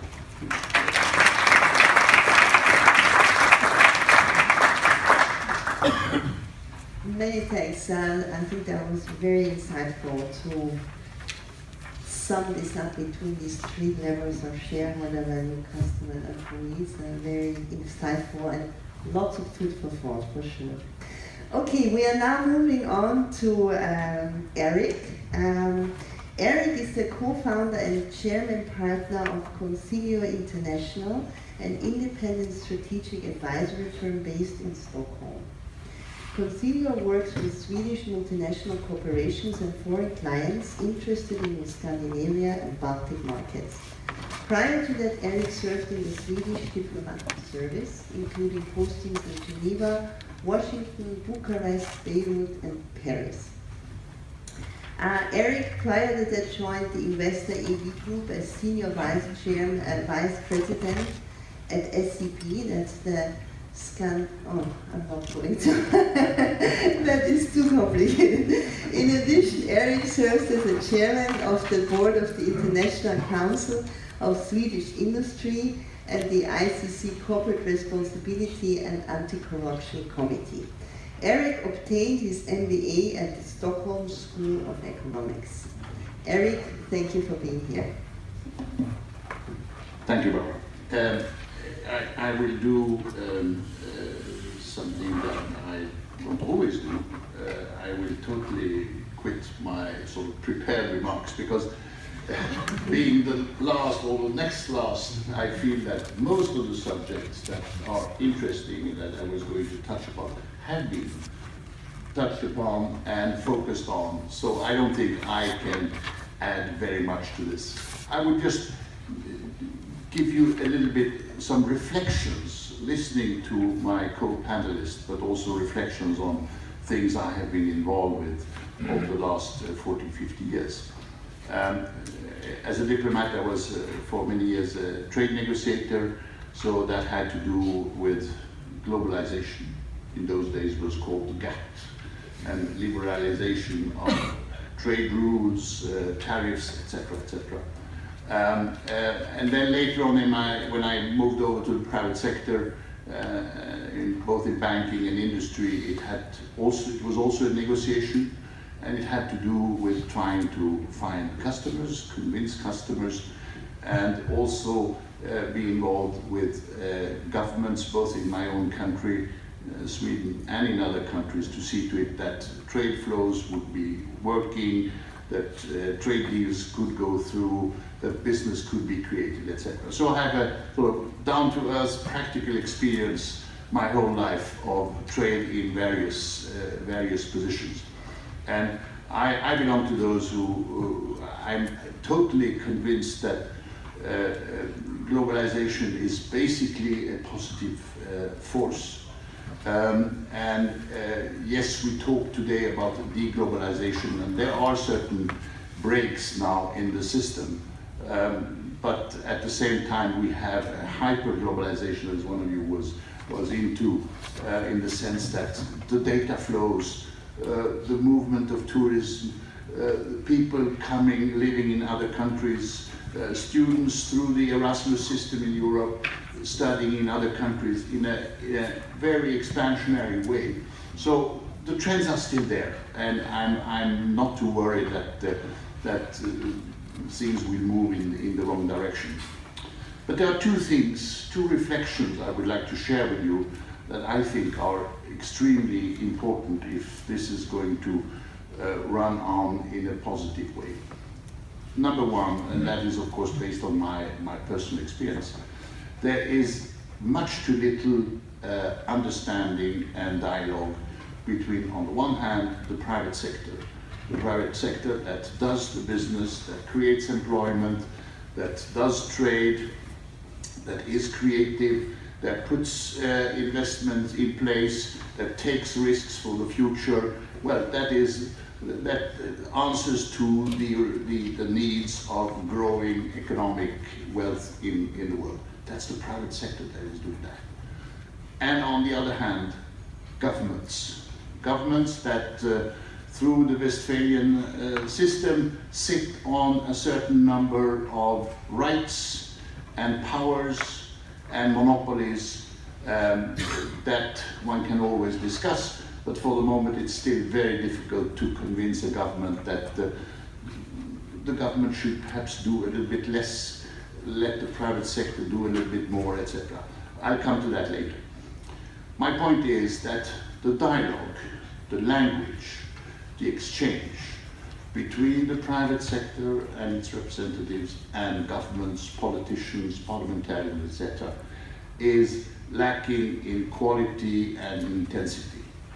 I have come across so many times government officials, politicians, etc., who do not understand the basic requirements of business, how it works, who have no experience on how you create a company, how you calculate an investment, how you calculate risk going forward.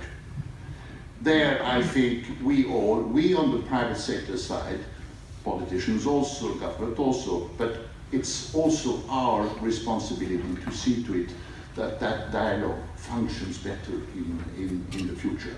And there are various ways of doing it. I've been involved and that's probably why I got invited here. Thank you for that. I'm very happy to be here. I've been involved with the G20 process since basically its beginning. I've been at all the meetings, of course not on the G20 side, I've been on the business B20 side of that process. And my whole experience is that we do good work on the business side, we do prepare good papers, we prepare good recommendations, but the politicians hardly listen. They nod their heads, they say yes, yes, yes, but in fact it is totally different forces that shape the ultimate decisions on what is going to happen or not happen. So there is room for improvement. My second reflection, and this is a little bit more fundamental, and I can talk only about our part of the world, that is Europe, North America, the Western world, so-called. I think we have seen basically since the late 60s, early 70s, a dramatic deterioration of our schooling system. Dramatic deterioration of our schooling system. In my view, one of the main responsibilities of societies, coherent societies, is to see to it that you have a good schooling system that transmits knowledge and experience from generation to generation. And I think we have, here at least, in our part of the world, this is a failure. There are, of course, exceptions. There are some schools that are really very good. There are some universities that are really very good. But the average is going down, and going down dramatically. And I think that creates the possibilities for extreme parties, Mr. Trump, Madame Le Pen, the Brexit debate, etc., is because people do not know. They have not, through the school system, been given the tools and the possibility of understanding the world in which they are living and how their possibilities could develop in that world. Again, of course, you can say this is the responsibility of politicians, governments, etc.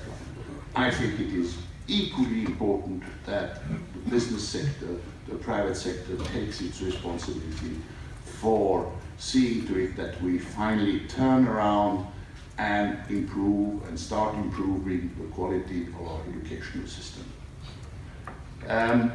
This will not be the absolute answer, but I think it will be a great contribution to alleviating some of the problems we are facing right now. And I think in particular in the age of digitalization, which is a fantastic instrument of basically improving the quality of information. That's what the BITs are doing, improving the quality of information and make it possible to distribute it very widely and in a pedagogical and intelligent way. This is the moment when we should really start moving again in the right direction. I'll stop there, and I hope I have provoked you a little bit.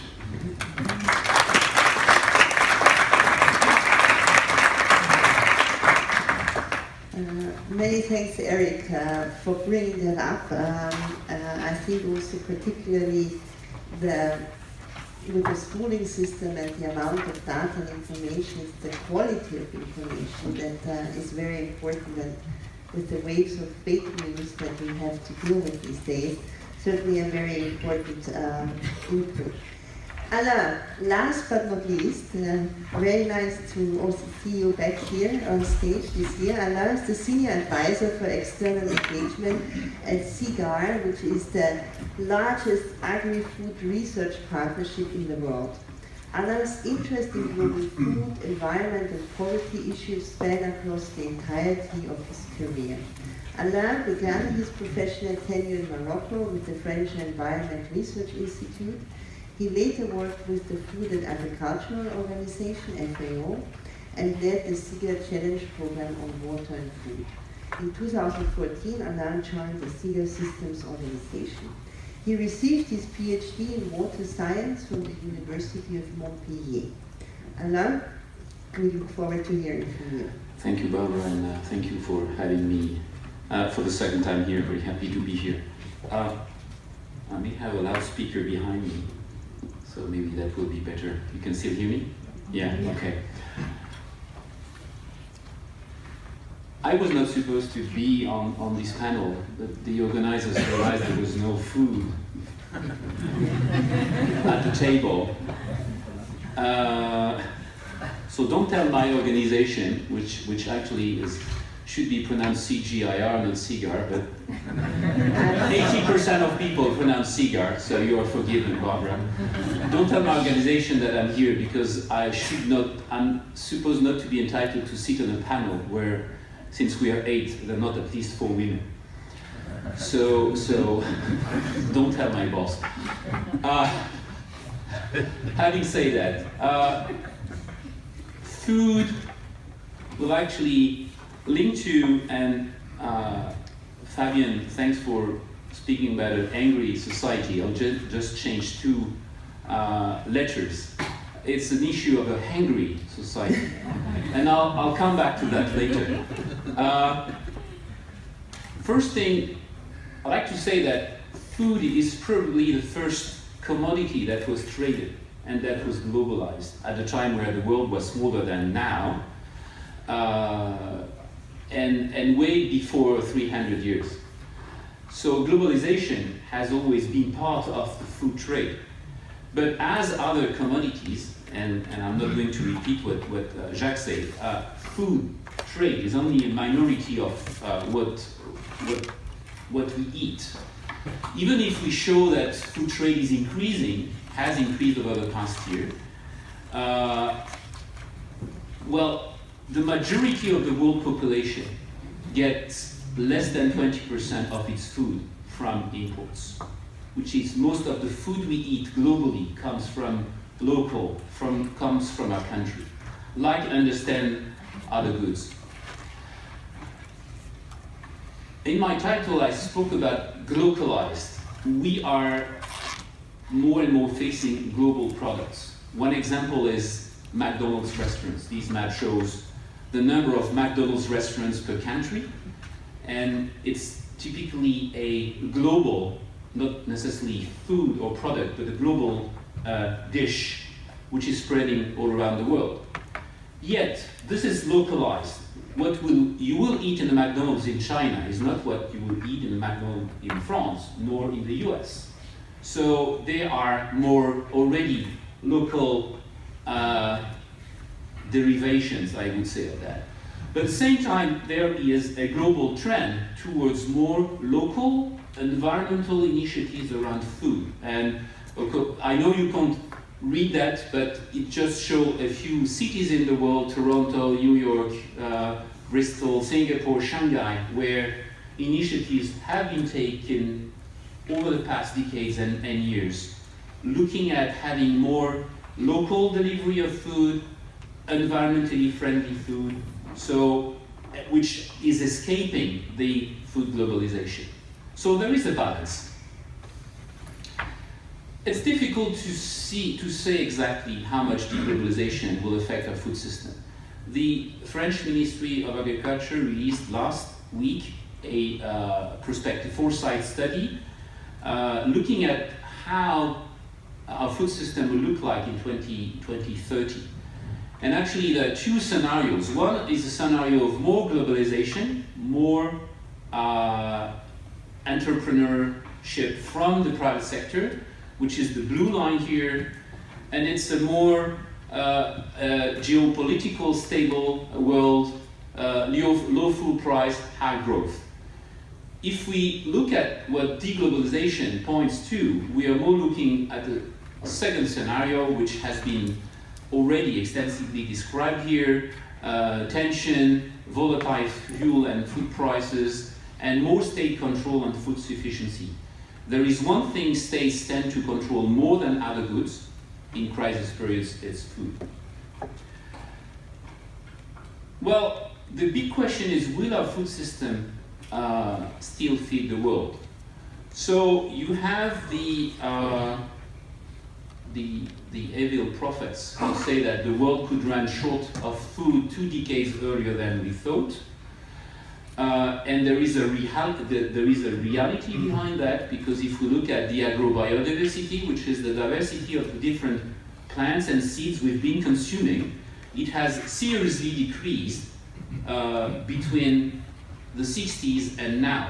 We are feeding ourselves from a very smaller variety of foods and seeds, which makes our system more sensitive to climate change and so on. So there is an opportunity here to recreate this agrobiodiversity, not necessarily with GMOs, but to make our system more stable. And I come to the hungry society. Last year, we listened to Jess Fanzo, who told us that our food system was having a triple burden. I could call it a hungry society. 2 billion of people are actually hungry because they're undernourished or malnourished. They're missing micronutrients. 2 billion people. 2 billion people believe they are hungry and eat too much and are overweight or obese. They believe they're hungry because they have not been educated on what they should eat. And so thanks for pointing to education. Or because advertising from the private sector told them that they should eat more sugar and fat, because this is where we can make money from us. And maybe CGIR is one of the first culprits here, because we've been focusing on cereals, rice, crop and maize for 50 years, and those are all carbohydrates, had a colleague here told me last year. So yes, we are also responsible for that, not only the private sector. The triple burden illustrated by, and sort of increasing this year, partly because maybe deglobalization. This recent report from FAO shows that the number of people undernourished, going hungry to bed every night, has increased last year compared to the previous years. It's the first time since year 2000 where the number of hungry people has increased again. And the number of overweight and obese people keeps increasing. Well, we also know that eating is the one single human activity that impacts the most of our environment. It's 1/4 of the global greenhouse gas emission, will be half of them in 2050 if we don't do anything. So it's a major threat on the environment. Well, the good news is that business solutions exist, and that's something we'll focus on our Food Security and Demographics Committee this year.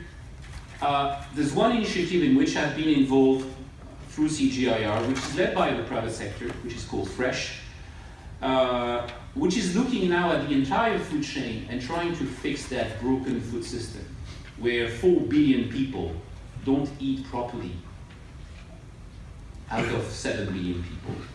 And so they want to fix and explore how the business sector could fix things from fork to farm, looking at production models, food consumption, food loss and waste, and trying to fix that. And probably one of the reasons because for the private sector to have a role there, is that most governments have given up on the food systems. They say it's too complex.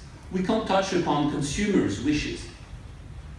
Regulation incentives is not enough. So that's why the business sector has to move, because otherwise the cost to the society will be too expensive. So there's not only 2 companies, there are 38 companies who are engaged in that initiative. And this is not necessarily rocket science. We were discussing recently how to fix Mexico. As you probably know, Mexico is country number 1 for overweight and obesity, and country number 1 for soft drink consumption. So one of the first ideas we had recently in a meeting on how to fix the broken food system in Mexico is how do we bring a banana to people when they purchase a bottle of Coke? Anywhere in any small retailer on the countryside, the one thing you find everywhere in Mexico is Coca-Cola. But you won't find a banana. And the banana would educate people to a more stable diet. So this combination of focus, I think the focus trade, how can we change things which are very culturally related, and also decoupling quantity from profit, which Benoit mentioned. It's a key to fix the food system for the private sector where it has a role to play. Thank you.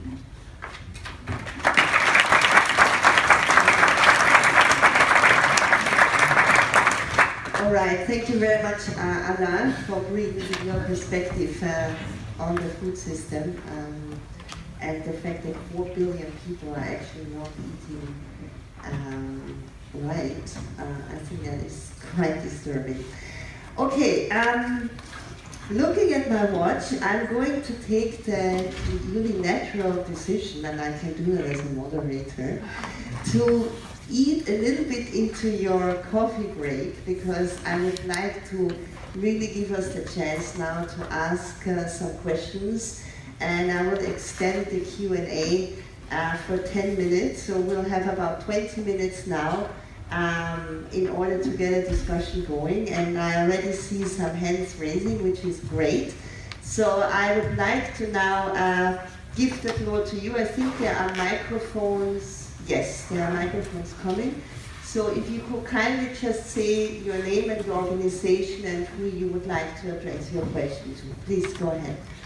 Good morning. Horacio Peña, PwC. First of all, thank you so much for your brilliant and very insightful remarks. Very, very important. I think we all agree we will be facing a lot of crises over the next few years across the board.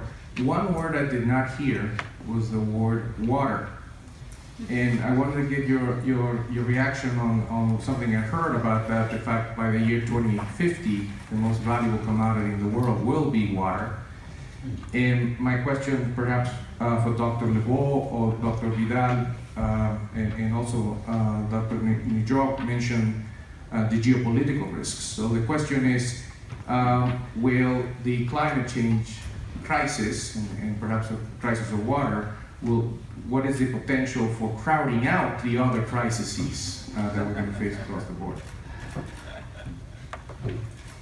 Thank you. I'm wondering whether we should take maybe a couple of questions before we then move back to our panelists. So maybe can we get another question from the audience? Yes. Hi, Daniele Agostini from Enel, and I was intrigued by the flows on deglobalization, and you're saying that they're actually smaller compared to the real economies. I was wondering if you look at that in a perspective of a sectoral perspective, how does that change? So I guess some sectors like energy maybe are more reliant, I guess in our case, it's one-way flows as opposed to the whole economy. So if you have some insights on that. Thank you. Okay, thank you very much. Perhaps we can now there's one more. Yes, Jean-Luc, please. Hello, well, Jean-Luc Laribaud. I'm a lawyer and a member of the advisory board here at the G-20Y. Thank you very much indeed for those brilliant remarks. I think that the overall topic was deglobalization risks and opportunities. We heard a lot about risks and what they were and how to tackle them, both politically and economically. I didn't, unless I'm mistaken, I didn't hear a lot about the opportunities. Is that because it's so obvious that it is not an opportunity, or is the situation not as evident as this? Thank you very much, Jean-Luc. Definitely a very interesting question.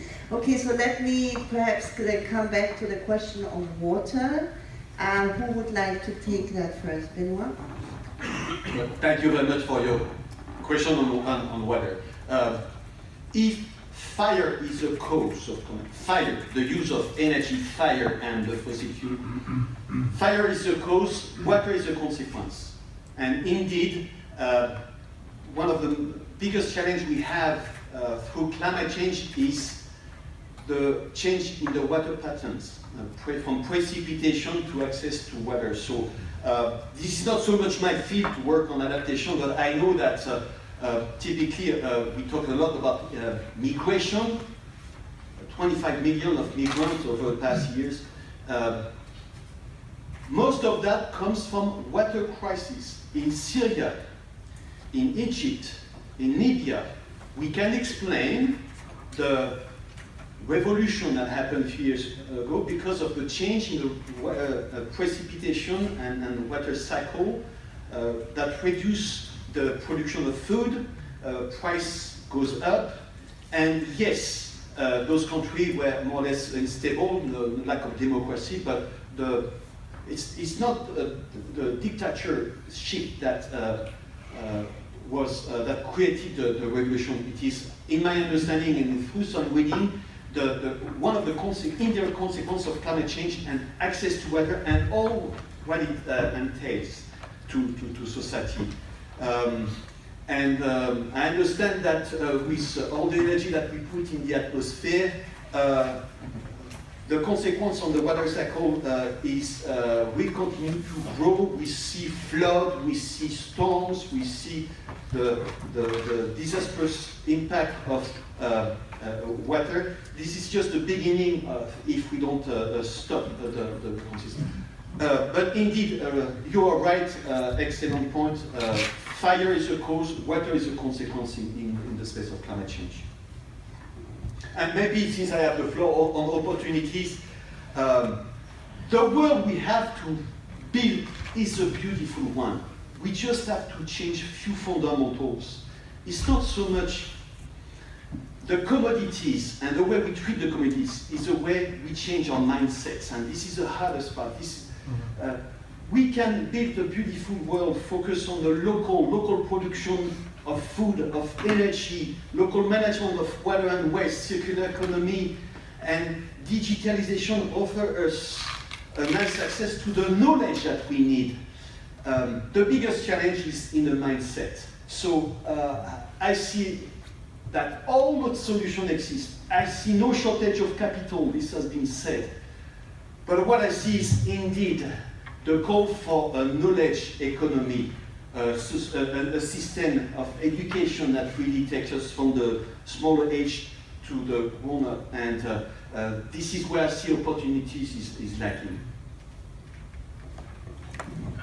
Just to comment on the water issue, I have over the last 15 years been involved in the attempt of making some form of peace between Israel and Palestine. And I can tell you my own experience is that it is not said in every conversation, but the underlying element that creates the tension between Israel and Palestine is water. It is not religion. It is not some ancestral right to land. It is not the Torah and the Bible and the Quran. It is water. That is the issue, and that permeates the whole region. Of course, it's very acute between Israel and Palestine. But if you look at the Ottoman Empire and the control flow of water that the Ottoman Empire managed during those years, and when the Ottoman Empire disappeared, there was not any sort of central management of water anymore. That's when we start to get conflicts. Hello? Yeah, having worked 20 years on water issues, probably the first time I speak. I didn't speak about water, but thanks for pointing to that. May I disagree with you, Benoit? There's no scientific evidence that the Syrian conflict and the immigration is related to climate change. This media transformed a scientific paper which tries to do political sciences when you're not qualified. The reason is bad management. There is enough water. At each degree of temperature increase will generate 8% more water falling on the ground. We know it will be extreme weather. We know there will be more droughts and floods. And it's a big opportunity for investment in water storage, underground storage, dam storage. The Chinese have understood that. Half of the dams being built today in the world, being surface dams or underground dams, are in China. This is the way, this is managed at the national level.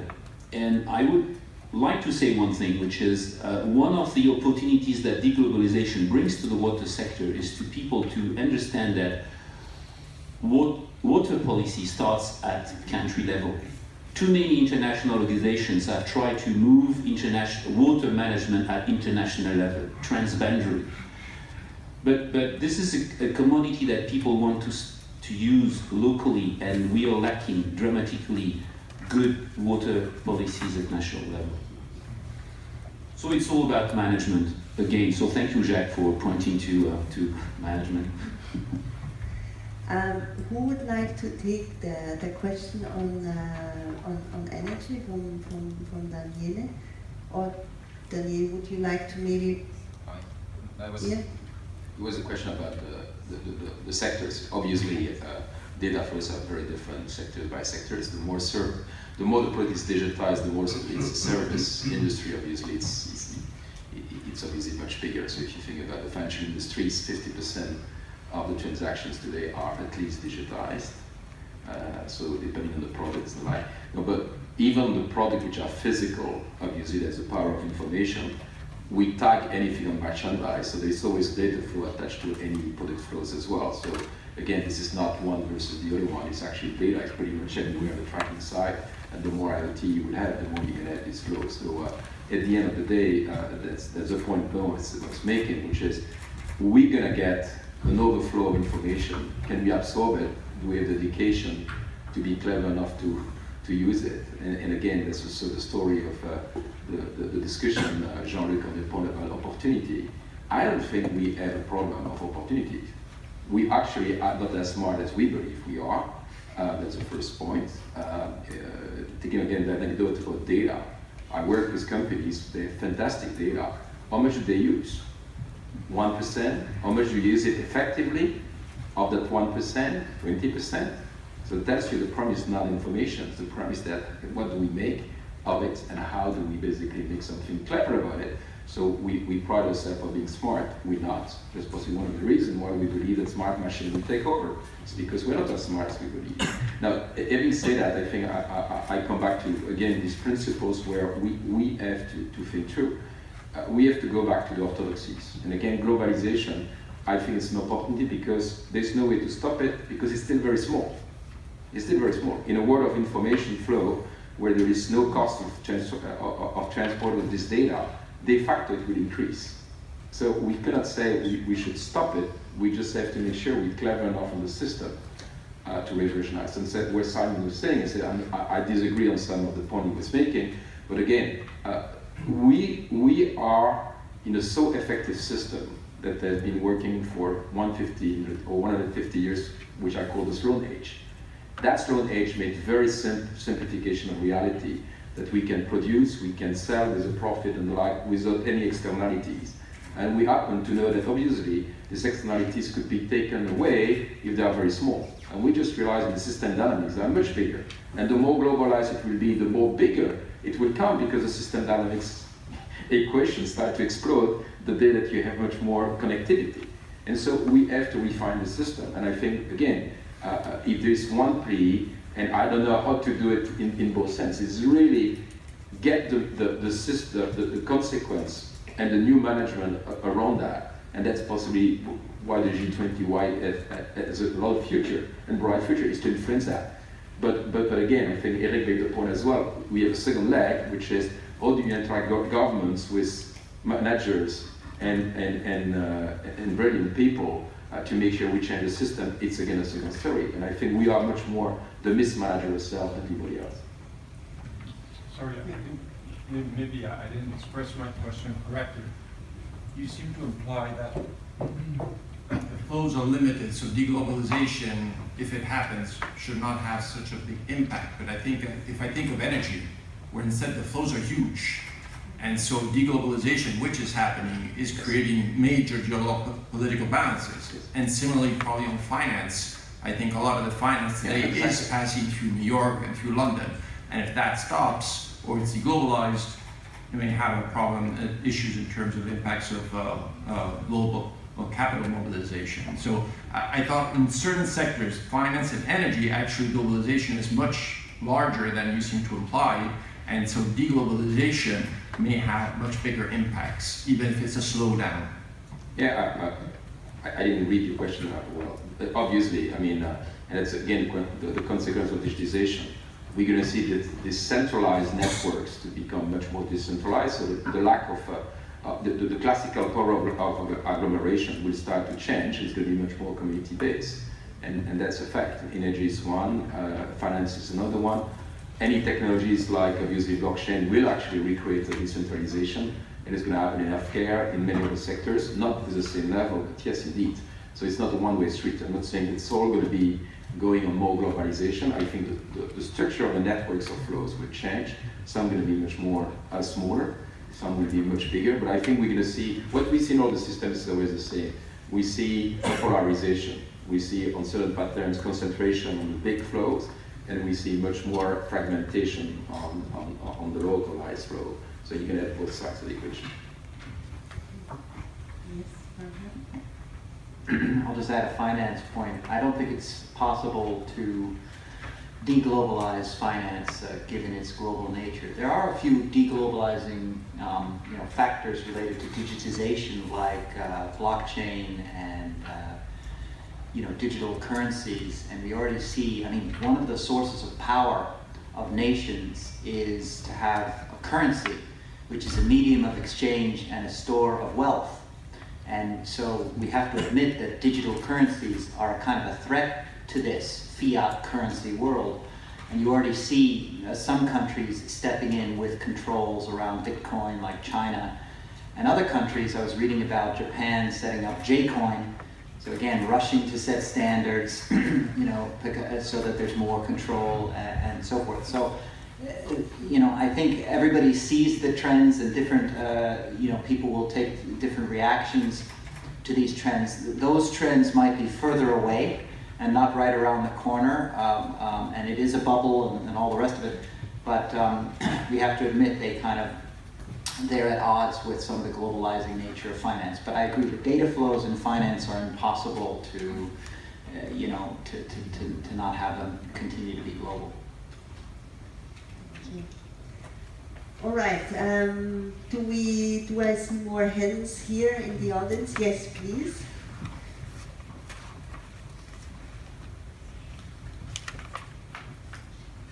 I'm Shivan Janmejan from State Bank of India in India. My question is to Dr. Benoit and Dr. Eric. You know, I last 1.5 years in India, in the bank, all the banks, we have always been financing only the renewable projects. There are no new thermal or the fossil-based projects coming in. We have around 30 to 50,000 megawatt of stalled projects in India. But then, are we missing the elephant in the room? Like, the fossil fuels are there to stay. Last month I was in US. I read an article in Wall Street Journal. It said the southern states' economy has improved just because mining and coal production has improved. And see, that's what the president there is like rooting for. And it's a thought process like renewable energy, how much can it substitute? Until such time renewable energy reaches a scale, what do we do about fossil? Do we keep on condemning it, or we have to encourage better ways of utilizing it? Just a thought. And then the question to Dr. Eric is, why we are not able to influence politicians at this level? Because when it comes to action anywhere in the world, Mr. President Trump, the Chinese Premier, the Indian Prime Minister, they all only react to what the electorate wants, not to what anybody else in the room wants. Just a thought. Thank you, Noah. Any more questions that you would like to raise? Yes, please, dear. I want to come back also to Ludwig, also on the advisory board. I want to come back a little bit to the point that John also made on opportunities. Also, when we're closing, to have a little bit of positive spin. Given also the dramatic requirements and changes that are required in order to really, make this change happen. What is your assessment? How can we capture these opportunities? What is required in terms? Does it require more regulation again, or is it crying for regulation in order to really steer and force politicians in a certain direction? Also, the bad managers that are existing, or can we basically resolve that on our own? So with the kind of skills and capabilities we have, and the young kind of leaders of the future, what is your assessment on how we can materialize and capture these opportunities going forward? Thank you, Dirk. Perhaps that is a very nice question for sort of closing remarks from all of you. So let me first get back. There's one more question. Okay.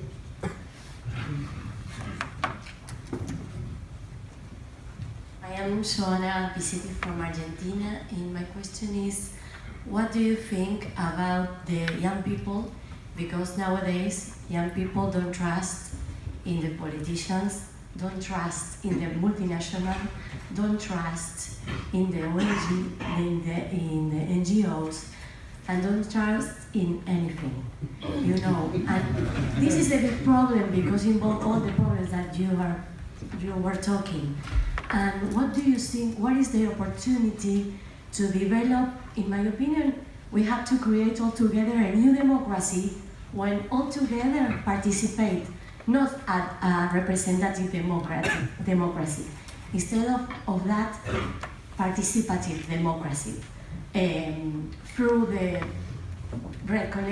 social network or something like this. And what do you think about it in order to solve this big problem? Thank you very much. I think the issue of trust is certainly something that we have also discussed in past fora, and I'm very glad that you brought this up. So, Benoit, may I come back to you with regards to the question on energy and also energy.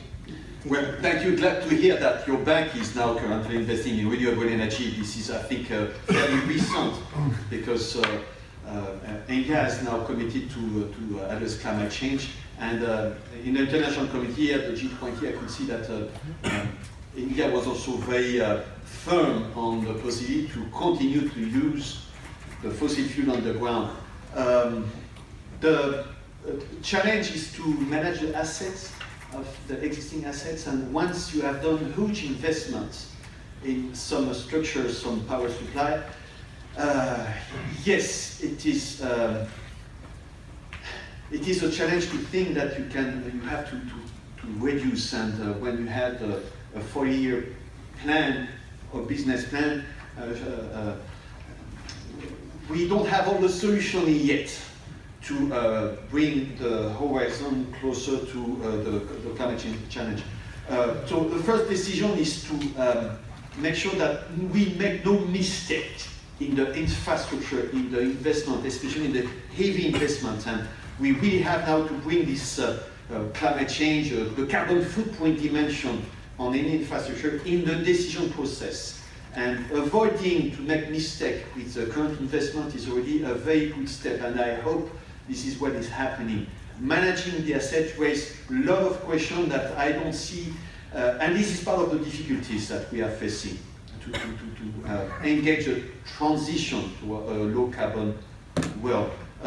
There's a lot of debate around this, and maybe we can discuss this later because this is a complex one. But the good news is that your bank is providing support and investment to renewable energy, and that enough was maybe not the case 5 years ago, and that's the type of change that we'd like to hear more. Great, thank you. I think I will now ask all of the panelists here to give one last remark, and I would kindly ask you to address the 2 other questions that were posed with regards to trust, and also what it takes to take advantage of the opportunities of post-globalization. So Fabio, may I ask you to start? Thank you. So I guess I'll give a blended response to Jean-Luc and Dirk's question with the young lady from Argentina, forgive me for not hearing your name, about opportunities and about youth. So I think that we don't need to rediscuss all the opportunities. The opportunities are all around us. And people know what the opportunities are. So I'm sure many will be discussed over the next few days. So people know. And millennials, which is the term for the youth, and I can say this because on my own personal head count, I have 4 millennials at home. So I discuss with them all the time. And the millennials, first of all, millennials are spoiled in terms of consumer goods and iPhones and information access and all those companies that Steve put up. They are spoiled, and so that's how they think life kind of is. I think I showed my son cassette. What does this do? One is banging that. But the most important thing about young people and millennials is they want to make a difference. They care very much about participating and impacting change. And I think that's an energy that we all need to harness. Now, so I sit, across the table working for a big company like most of you, and the fact is that big companies are smart and they want to innovate, but they also kind of have a conflict of interest because they have an existing business model which works and worked since many years in a particular way and needs to change.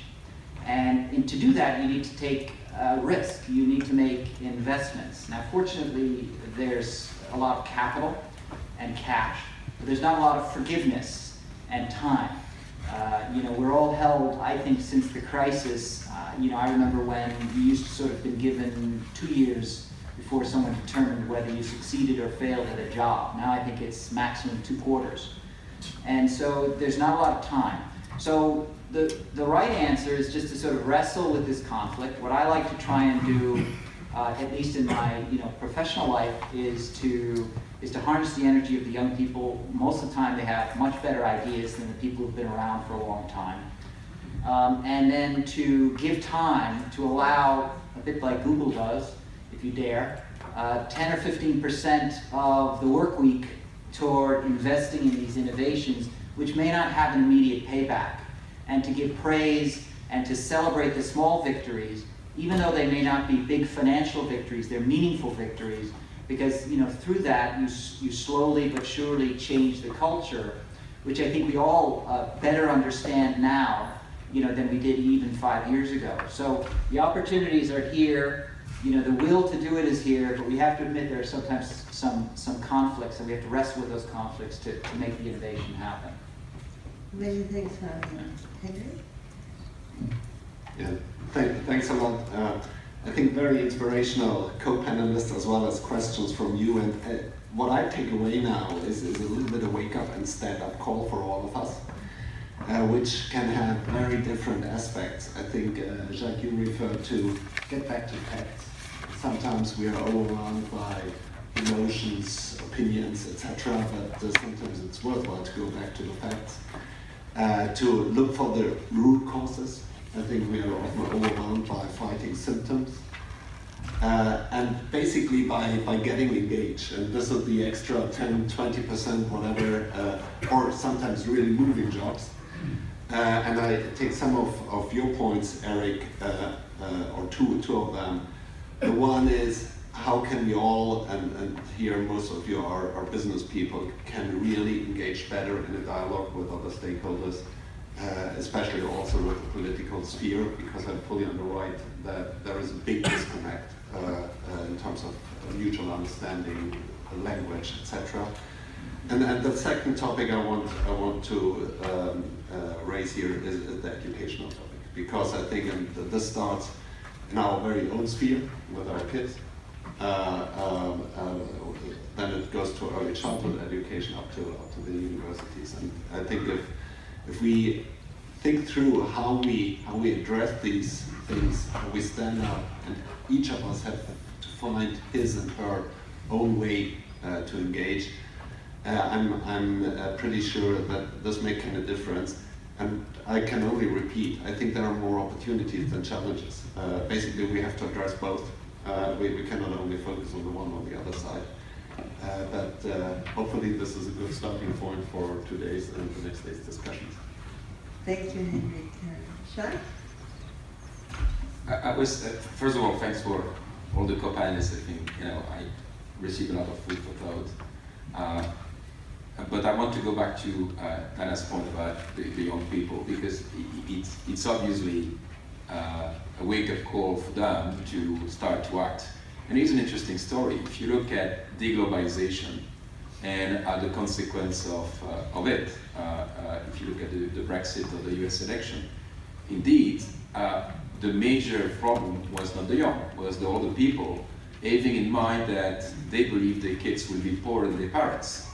And in fact, they were thinking about their kids, but in the wrong way, because they basically voted back to the status quo and the like. And in fact, it's important as well that you, as young people, if you're young people, teach the parents that the system we are, it's actually possibly self-defeating, but there are many more opportunities. And I really like the idea of saying, democracy as a system is possibly effective, but not all the time, and participation and engagement is de facto something that we need to do more. But again, it comes back to my point of management. The monkey is on our shoulder. It's always to say that other people should do it, but I think we should do it. But sorry, if they don't go to vote, this is a problem. Because of this Brexit, Germany... Exactly. No. Yeah. Okay, Steve? Yeah, thanks. So I'd like Fabian put Joanna's, Dirk's and Jean-Luc's questions together. I think the millennials perhaps are the first generation to grow up in a world of plenty where their parents are used to that, have discovered that world of plenty. Generations above that were probably brought up in a world of relative plentiness, but by parents who were used to scarcity, and that had been the model. And I think there's an argument that the millennials are more attuned to our world as it is going to become than we are in a world where scarcity is what drives. Because scarcity is what drives that sort of competitive pressure to extract value and all of that kind of stuff, and to fight the other guy, to beat the other guy in order to get the thing that you want, because there's not enough of it to go around. And to Benoit's point at the beginning, love and friendship and knowledge are things that expand infinitely if they're shared. And I think that generation is more attuned to that. And the opportunities that we have to harness that, the opportunities that we have as humanity to not be doing the drudgery of jobs, and we're not just talking about manufacturing jobs now, we're talking about jobs in general. Were people really born in order to sit at computers and do spreadsheets? Is that what humanity is about? Well, we're going to free them from that. And what are they going to do? What wonderful things are they going to do? And how are we going to value the wonderful things they do?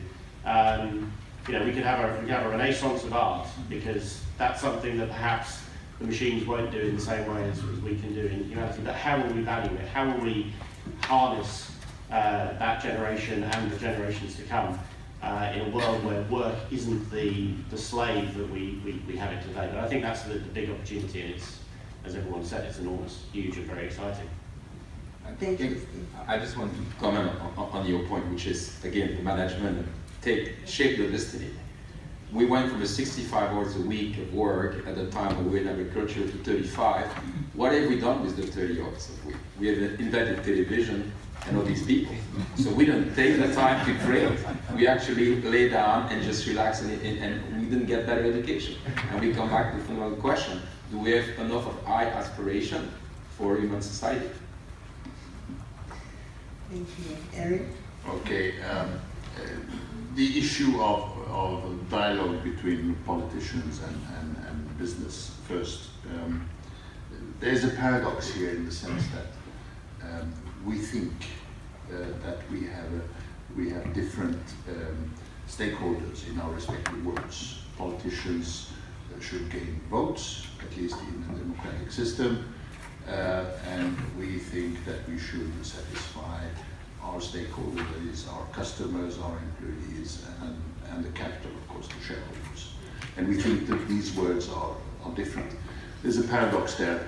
I think that the process of winning votes is fundamentally the same thing as winning customers. You have to convince somebody that your stuff, whether it's a political solution or your product, is really worthwhile paying for it or voting for it.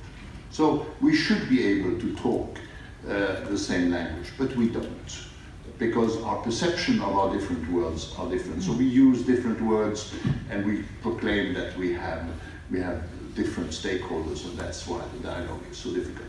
I think my conviction is that it is, we can find a solution to it. We can improve that.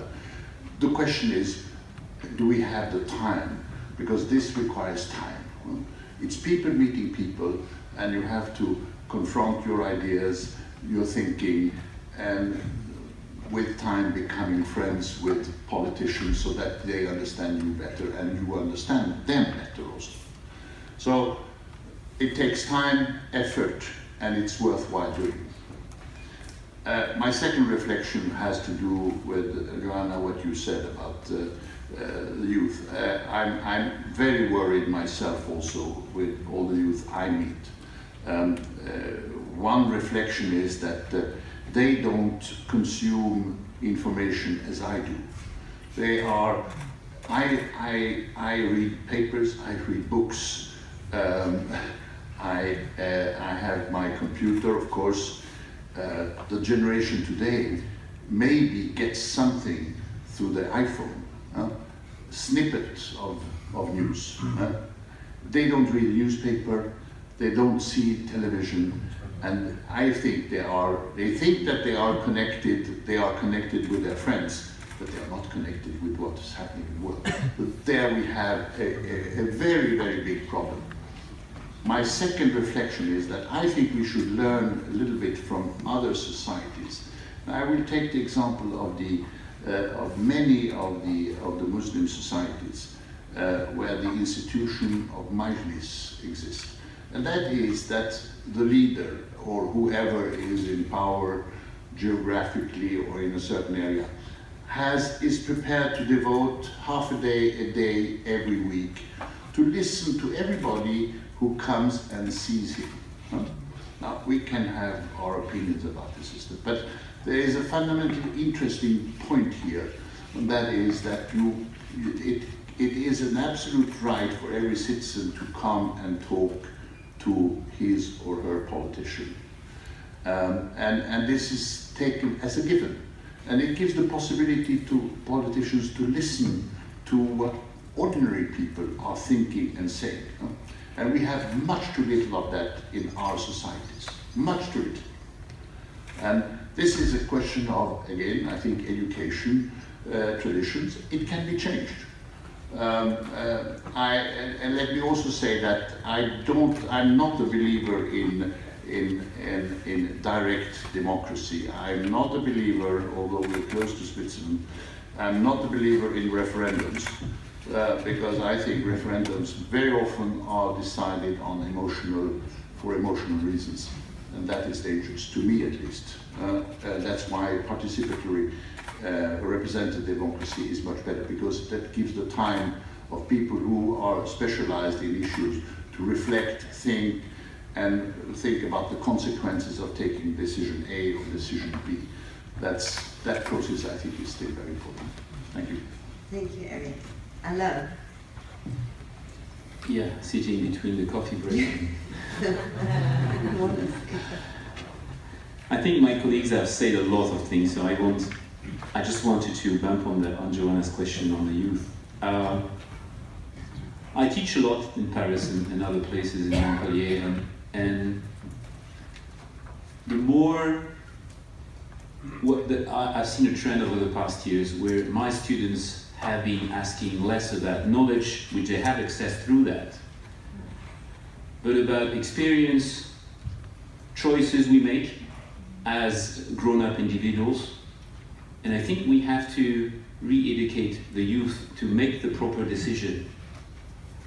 For example, on what they eat, not be dependent on the trends of what Mr. Trump says on their iPhones. I recently organized weekends with teenagers, 24 hours. We drop all the iPhones, including ourselves, in a box. They all thanked us at the end of the weekend. 24 hours without Facebook, Instagram, that was so wonderful. We met real people. We shared a part of our life with people.